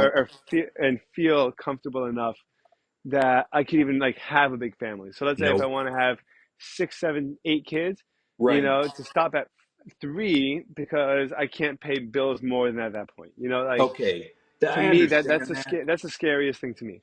It is scary, but if I can do it, you can do it, and you're a man of faith, right? And I do believe God, wants us to have a lot of kids if we Dude, can. what do you think of the global shortage of people of like people not having kids? Like I think it's there's so sad. can you So imagine? sad.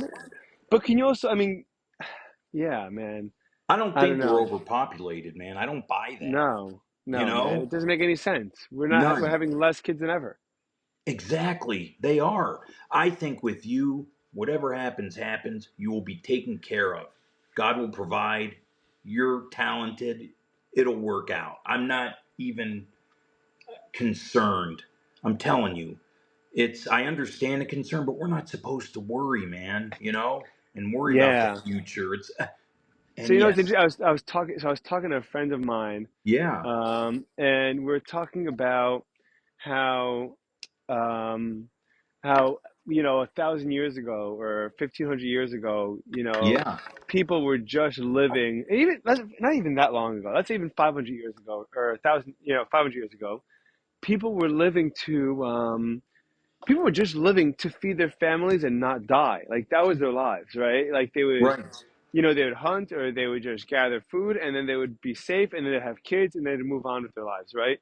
yes, And and now it's pretty much the same thing, just with more stuff. Like at the end of the day, the only thing that humans care about is to be able to support their family, put a right, roof over their family's head, and give them food, and like that's it. But like yep, today's world doesn't even have that perspective, no, which is bizarre to me. I mean, I feel sad about it because I don't know what people are focusing on if not for family and just enhancing, like just build, like you're creating a world. I don't understand it. agreed. Do you think this is mostly happening in like Europe and Asia? It's happening in urban areas, it's happening in America too, but on Oh, a slightly less dramatic scale. I know that I read a book in 2016 yeah, by a woman named Mary Ainken, and she was okay, one of the world's first cyber psychologists. wow, So yeah, really cool. And she wrote in 2016 that that there was an enormous percentage of the Japanese population that already had like virtual like fake girlfriends yeah, and and asked if they wanted a real relationship or feel like they were missing it. Most of them said no, and most of wow, them said that they get enough satisfaction out of being able to vent to this virtual chat box or girlfriend yeah. or whatever it is, and they and that's pretty and have it respond and say you're so smart, you're so nice, I totally Oh understand, I love my you, goodness, and they right. would rather that than a person. Like they would really rather. And this was 2016. I've Can seen you that imagine how much more in aggravated it Japan. is? Oh my gosh, you're right. It's You're crazy. right. That is So America's not as dramatic or as right. drastic, but I do think that culturally, I think that as a culture, I don't think there's very very little value in having a family, or very little. I You're would call it right. like corporate value. Like if you if Yeah. like I have a friend of mine, and Mm-hmm. he's an investment banker, right?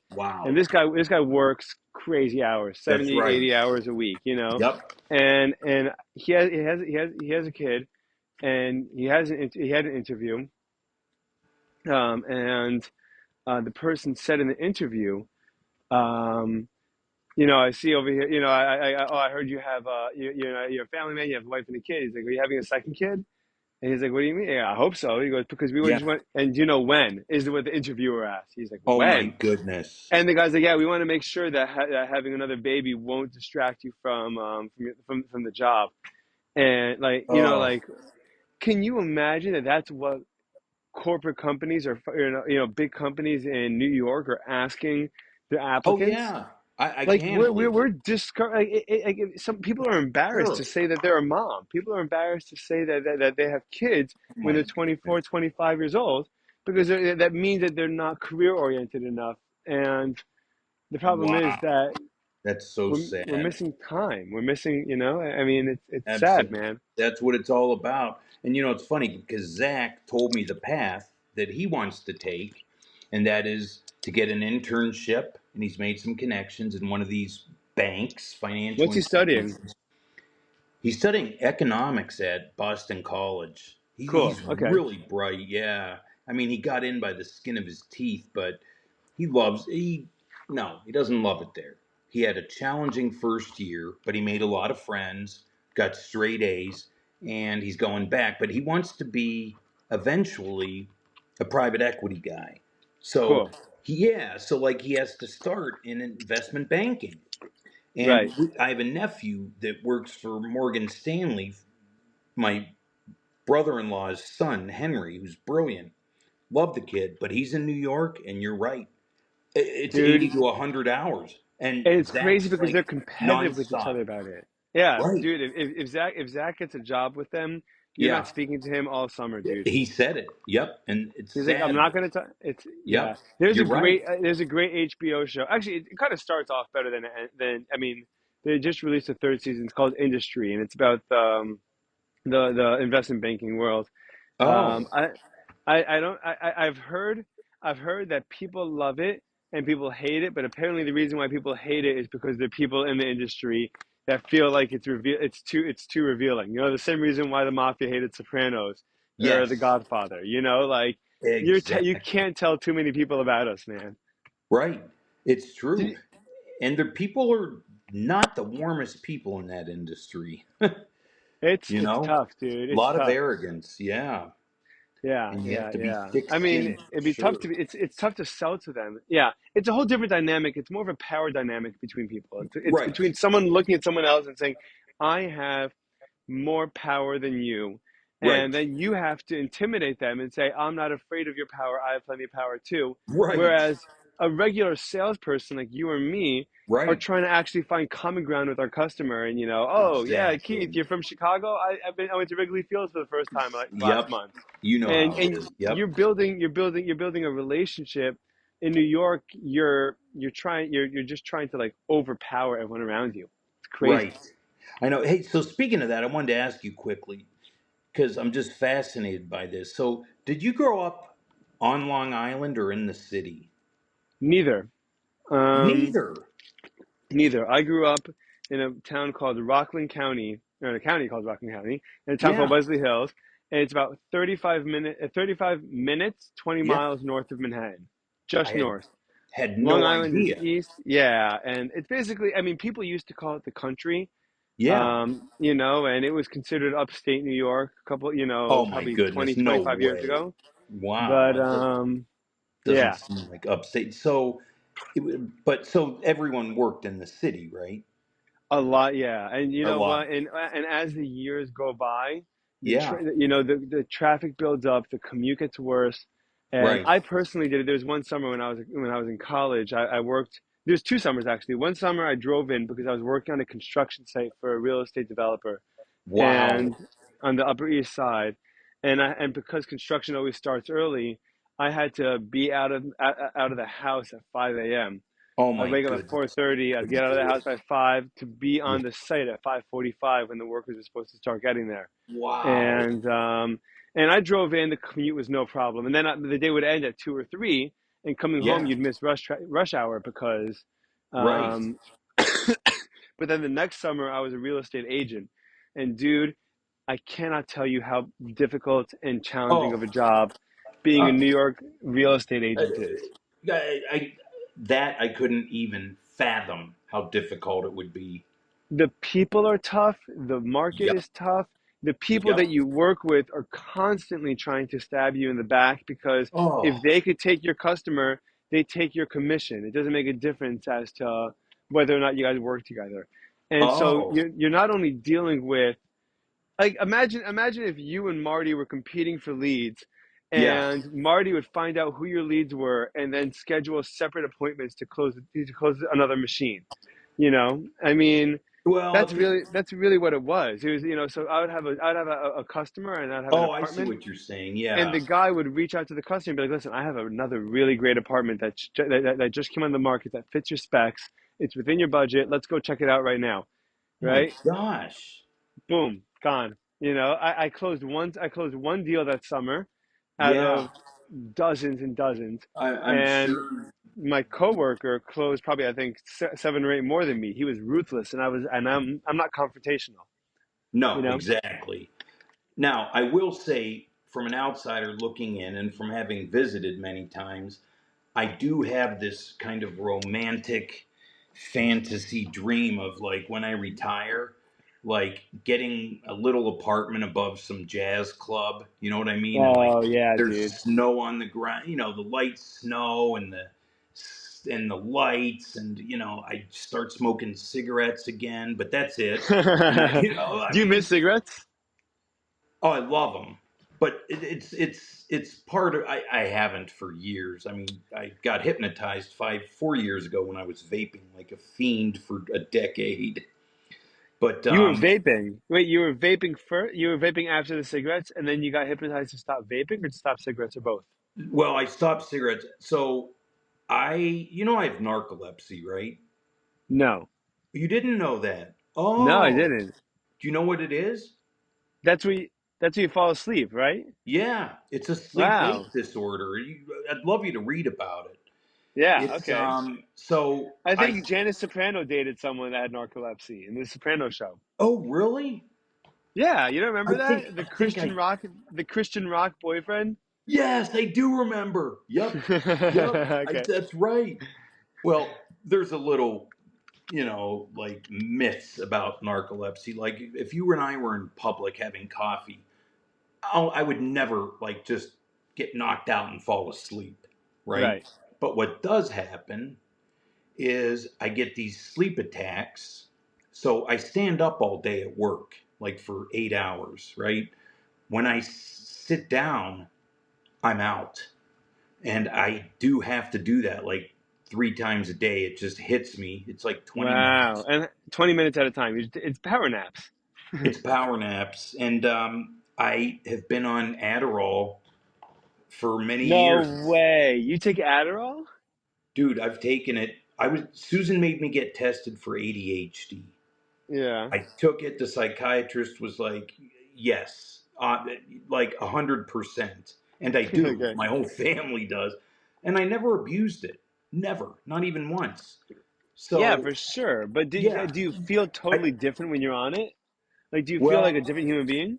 well, I'm on a higher dose now because when I was diagnosed with narcolepsy in 2013, I was already on it, but in order to stay awake, they had to give me more. Now, Wow. I went from 160 milligrams a day. Now I'm down to 80. And in the afternoon, I take something called Strattera, which is a non stimulant Okay. that just helps you stay up and alert. And then at night, this is going to sound crazy. I have to take what the date rape drug, sodium oxybate. I What is drink that? it. So you Helps know you how, sleep?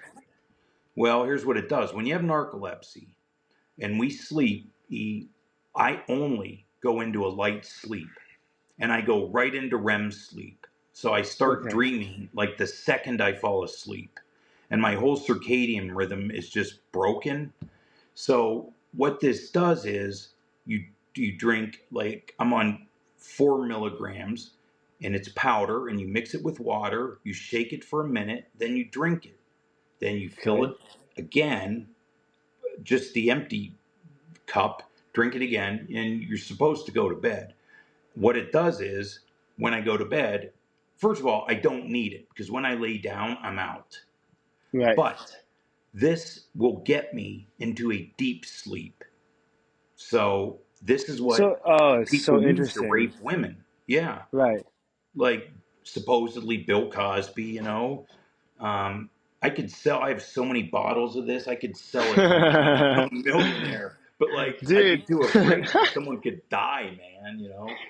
Dude, I was Uh, at a bachelor party one time yeah, and someone there got roofied. Someone that's what this showed is. up. Someone showed up Saturday night, dude, Yeah, at the bachelor party, and he had one beer, yeah, right? He yep, wasn't with us drinking the whole day. He wasn't drinking us on Saturday. He just showed up Saturday night, had a yep, couple of shots, went to the bar, had one beer, and then blacked out. Was yeah, not was not functional. He lost his wallet. He lost his yep. phone. He Stupidest had. thing ever. But someone had to do that to him. This was Atlantic City, you know. I mean, I don't know Oh who did it or yeah. why, but I mean, I Well, guess it took his wallet. here's the thing. That's true. So I sleepwalk, No and way, really? yeah, dude, like I have sleep apnea. I have a lot of. I thank Well, God I you have a don't. very active mind, dude. Maybe you have a very active mind Well, actually, because I'm not. ADHD and There is a correlation between that and narcolepsy for I sure. bet, I Oh bet, yeah, like dude. I've read and I when I was diagnosed, bro, I went to Mayo Clinic for a week and a half, and after Northwestern and University of Chicago told me I had narcolepsy, I like didn't want to believe it. I went to Mayo. They do a complete, you start with the family practice doctor. I didn't see the sleep neurologist till the second to last day I was there. They check every possible thing that could be wrong with you. Holy cow, that's so smart. Yeah, it's the best place ever. I kid you not. So, yeah, so dude, I live with narcolepsy and some other health issues, but you know what? I've learned to accept them. I don't, I don't let them be my identity. You know what I mean? Like it's a part of me. Yeah, Sure. I have these things. Um, but I It's eat crazy, dude. well. It's You eat crazy. well? Yeah, oh yeah, yeah. 3 years ago, I got a dietitian, Rita, nice Orthodox Jewish woman, and we meet on Zoom every 3 weeks. I Get eat. out of here. Yeah, dude, I had an eating disorder too. I'm nuts. Like, so I eat 3 meals and 3 snacks of And you anything. do, are you disciplined about it? Like it's Yes. almost, it has to be like part of your schedule. Like this is my Well, meal. well, it's a great question. I have not in my whole life ever had a schedule until 3 weeks ago. I'm not kidding you. Like, I'm talking about like going to bed early, getting up at a normal time, and getting to the office. I would Yeah. stay up till 2, 3, 4 in the morning every night and get up at like 8. Like, I Wow. just did. Yeah. And I don't even know what I was doing at night. I can't even tell you. Like, wasting time, watching YouTube concert videos, going over my Nice. G-Shock watches for hours, talking in chat groups. You know what I mean? Like, Dude, you have such an overactive brain. That's just got to be what it is, man. It it doesn't make is. nothing else makes sense to me. Yeah. But Right. have you noticed a difference in in the way you feel or the way your brain activity works Oh my since goodness. since you've changed your Yes. diet? Well, yes, I do because I eat, this is called the exchange eating. Exchange eating. And it's not a diet. What it is it's the 1950s, like, what's it called for food? Not the FDA, but USDA, right? Okay. Recommended way to eat from the 50s. And you know what it is? Yeah. All whole foods and meat. That's Yeah, it. dude. Just stay out Dude, of the center of the center of the grocery store, right? you have to you I love that, dude. Dude, there's a Yeah, book right now. Okay, first of all, I uh, there's a guy Tucker Carlson who I'm sure you've heard of, of course. and so he had on his podcast just the other day. Yeah. I'm gonna send you the link, dude. I can't tell you. It's probably the most. I sent it to my family chat, and they sent it to all their friends and all their family. It's called Kaylee and Casey Means the Truth About Ozempic, the Pill, and How Big Pharma Keeps You Sick. Dude, Okay. it's a Stanford trained Andrew doctor. Huberman. Is it I love Huberman? Huberman, dude. Dude, he's the man. Huberman's a man, dude. I look at the sun almost every morning. Me too, dude. Get out of Yeah, here. Dude, exactly. I take my 1-year-old out for a walk in the Yes, morning to get sunlight. absolutely. It's the best thing we can do. Yep. I Wow, was. dude. Yeah, I do. So here's the thing, man. Okay, just a long story short, when I stopped partying and drinking and stuff, I got very sick. And that's when they discovered I had narcolepsy. I had gained a shitload of weight and I became a diabetic. No And way. Type yeah, 2? now it's just pre. I've lost a ton of weight through Good for eating right. you, brother. Yeah, Really? lost like 80 pounds, man. I never really think Wow, about it. that's Yeah, incredible, Keith. thank you. Yeah. But Dude, you sadly, lost the diabetes, man, and somewhere in those 80 pounds, the yes, diabetes went away too. absolutely. Here's the problem, though, I'm Holy dealing with. shit. Here's the challenge. I'm on the lowest dose of Ozempic once a week. Okay. My phenomenal Northwestern endocrinologist said to me, Keith, I know you want to go off this and metformin, but let me tell you something. You will gain a lot of the weight back. And Why? Ozempic just curbs your appetite, I thought. that's what I thought. And I think it does. I think it's Monjaro. that. what? Oh, right. Right. Now I did lose some of the weight because of Ozempic for sure. And then he Dude, put me, I'd say get off it anyway, man. And you know what? Even if you gain a couple of pounds for now, if you know yeah. what you have to do to lose the weight, then it's so much better not to be not to be taking those. Like, dude, Ozempic is a year old, man. We have no idea what even 5 years from now effects could be. Forget about Well, 15, 20 years I effects. agree. I agree, Nothing but is when I'm free. off Nothing of is it, free in this life, man. I know, man, but here's the problem. My A1C will go back up. That's what's your A1C? It was the highest it No, was what does it mean? What does it 6.1. mean? Oh, that's like the sugar in the blood. It's like the Okay. sear like what percentage of blood Well, it's sugar. that would only go up hypothetically if you resumed eating more, right? Well, I thought Ozempic, they say Ozempic helps Oh, keep keeps that it down. low. Oh, right, because Ozempic really is a dietary drug. It is. That's why all these, North Shore women here Oh, are taking it. so you're one of the people that actually need it, man. Oh, I need it. This is not about weight loss, dude. I would never. Holy shit. Yeah, dude. Like I got off of Lipitor. I You're the told my only girl, person I know. You're the only person I yeah, know that's taking yeah. Ozempic because I need it. Are you serious? You're the only person I know, dude. Everyone else Wow. I know is taking Ozempic to lose weight, dude. They're in trouble because when they go off of it, bam. Because there is no No, easy, but they're quick never gonna way go in off of life. it, dude. It's never gonna happen. Why Oh, would they? Why would they ever go off of it, but why would a doctor? I guess doctors do prescribe it for that. Of course, they're going to make money. I never dude? thought about it. They make so much money, man. They make so much money. Isn't your dad a doctor? No, my grandfather is though. My grandfather's a gastroenterologist, but Oh, he was an incredible. He actually told my dad's siblings to never go into medicine. He saw the direction that it was heading, wow. and he was like, it's not going to be it. It's not going to be worth it. You're going to spend 10 years of your life going to debt for $500,000 or more, Yeah, and he just said it just he goes, unless you seriously want, like, if you have a passion to save lives, God bless right, you, man, but right, if you're doing it for a job to make money, be a lawyer, right. do whatever, but like, don't Wow. he realized, like, you can't do it, Is he my still grandfather was. practicing? No, unfortunately not. The day that Uh, he retired, he aged 10 years, man. It's crazy. I believe it. Yeah, my dad was a character.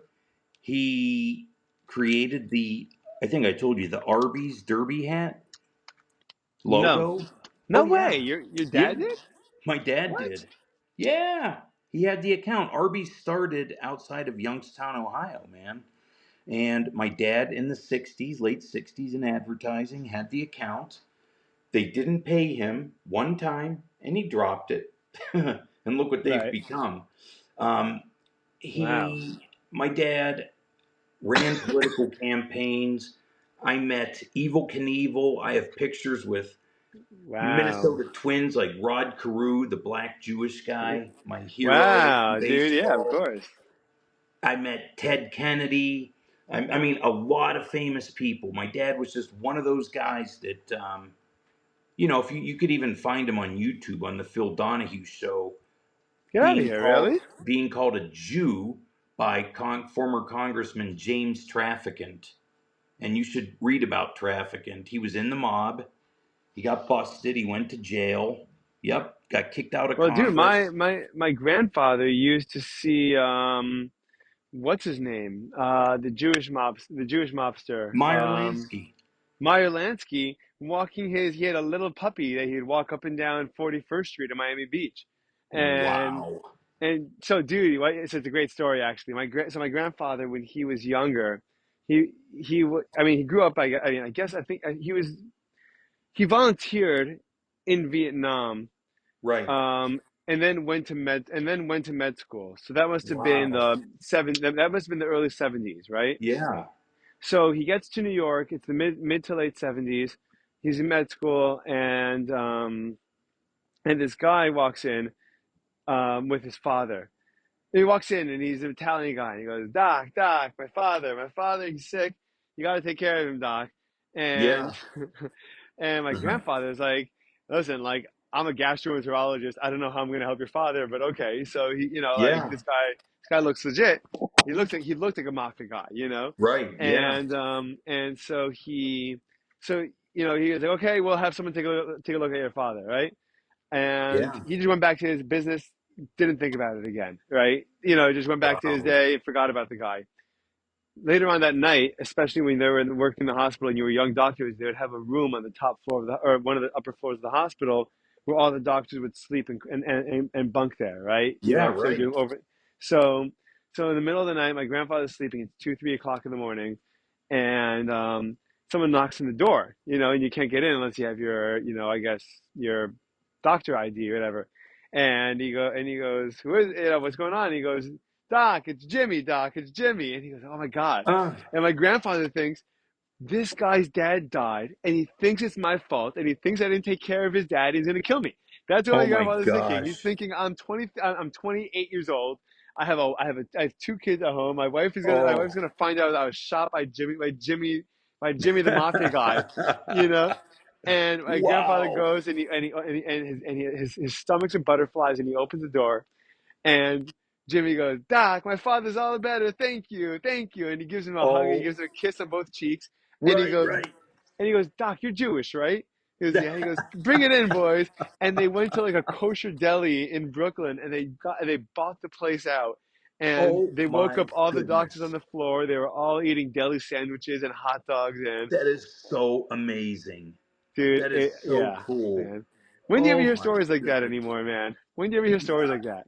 I know. We don't. You know what? You're right. Why Remember do there you think was that a is? Why do you think that is? I mean, there was a time several years ago where like going up on stage and telling stories was kind of getting big. I don't know if it is anymore. And I don't, you know What, why like it stand isn't. up? Yeah, like people just get up and you literally just almost improvise or you tell like a Sure. great story. Could be funny. It could be, Dude, there's so many stand up comedians that are incredible right now. We're at the peak of it in history, I think. yeah, well, I think two of the best are gone though. Who? And of course, Norm. I don't know if you're a Yeah. Norm More, Macdonald no, fan. McDonald's, sure, yeah. And the greatest one of all time to me, Gilbert Gottfried. Oh man. Come on. Dude, I had a roommate that did the perfect Gilbert Gottfried impression, man. He would he was able to do all these crazy impressions. He would do Tony Soprano talking to Gilbert Gottfried, and Right. he would do like he'd do Tom Hanks as Forrest Gump. He would do everything, Oh, man. This that's guy was a awesome. riot. He was That's hysterical. awesome. See, I Yeah, just man. love. I don't know if you ever saw the documentary on Gilbert Gottfried. It No, was I didn't. yeah, it I've was I've seen that it beautiful. exists, though. I know that it exists. It's definitely worth watching. He was a loving father and just a genuinely shy, insecure, hysterical guy, an oddball with like a beautiful wife who adored him. Yeah. Um, and his story is fascinating. I loved him because like, have you seen him do roasts over the years? No, I haven't, Oh, man. you haven't? Like, No. who's that guy? Jeff, Jewish Yeah, guy. yeah. You know what I'm He talking did the about? roast of Tom Brady. Yeah, exactly. Yeah. When Gilbert would do roasts, he like he would he would just be so crude, like almost to the point where like this guy is making fun of ignorant people. Like, you know what I mean? Like he was saying the N word and the K word. I mean, and telling disgusting stories about jism and like, and they would go on for, 10 minutes. But the Crazy. way he, exactly. And like Norm, Norman's Norm would great. tell those And Robin wholesome Williams, man. Robin Robin. Williams. Yep. Yep. Never Dude, mind like that again. that oh man. By the way, you should read his biography, man. Someone I wrote a biography came out a couple of years ago. Yeah. Apparently the way that he got so good at improving and like coming up with like different impressions and characters and stuff Yeah. was that he was growing up in a military family and they'd move from state to state and Wow. he wouldn't have a chance to have friends, so he would have all his toys that he would play with, and he Yeah. would give each toy different personalities. And while he was in his room, because he had no social life really, he didn't. He was shy and he didn't have a lot of friends, and he was always moving place to place. He My would just goodness. practice, maintain. He would just practice creating these different worlds and voices and characters, and then he would Wow. just explode into it when he became a comedian. Like that's what he He sure used. did. That's the perfect word. He exploded onto the scene, that guy. Dude, he was incredible, man. And that and cocaine, man. You mix Robin Williams with cocaine, you can do a lot of great things. Is that what he was on? I didn't even know. I mean, it makes sense. Yeah, all the comedians at the time, everyone was on cocaine at that point. So, who are some of your current favorites? In terms of comedians, Yeah. um, I think that Shane Gillis is incredible. There's a guy named Shane Gillis Oh my who goodness, that he is show. such a riot. Oh, What? Kill Tony, No, not that one. Actually, I think it was called like. Beautiful It, Dogs. no, there was only one season, and Oh, there's Tires. yes. Oh Yes, my dude. God, did I love that? Did you Dude, like I it?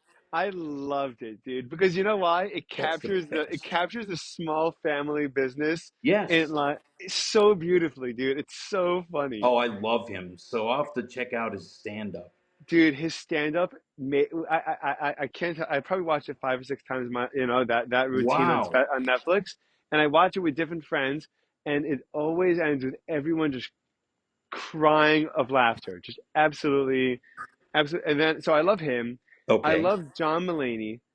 I think Is he John Mulaney. Irish or English or no? No, he's not. John Mulaney is. You ever hear the Netflix show Big Mouth?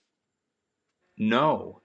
It's a crazy show. It's one of these like crazy adult animation comedies. Okay. It's about a group of Jewish kids in Westchester going Wow. through puberty, and they have puberty monsters, and Wow. these monsters encourage them to act in these bizarre ways, growing up to like lead to all these bizarre 13-year-old experiences. It's just absolutely Right. hysterical. Oh, it But sounds. John Mulaney is actually he's from Chicago actually, Oh. um, and he's brilliant. I mean, it's crazy. He's one of the most brilliant guys I've ever heard in my entire life because the way that he constructs a story and the Yep. way that he's able to maintain, this it's all nuanced and brilliant and detailed, and it's a million strands going out in different directions at different points, and then he pulls them all together, Yep. and it's just breathtaking how Do you incredible know he who? is.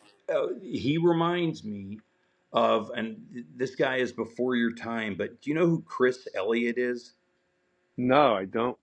Oh my goodness. Chris Elliott was a writer on David Okay. Letterman. Okay. And David Letterman often would have like people from his show play these characters. And Chris Elliott was like he did like what's it called?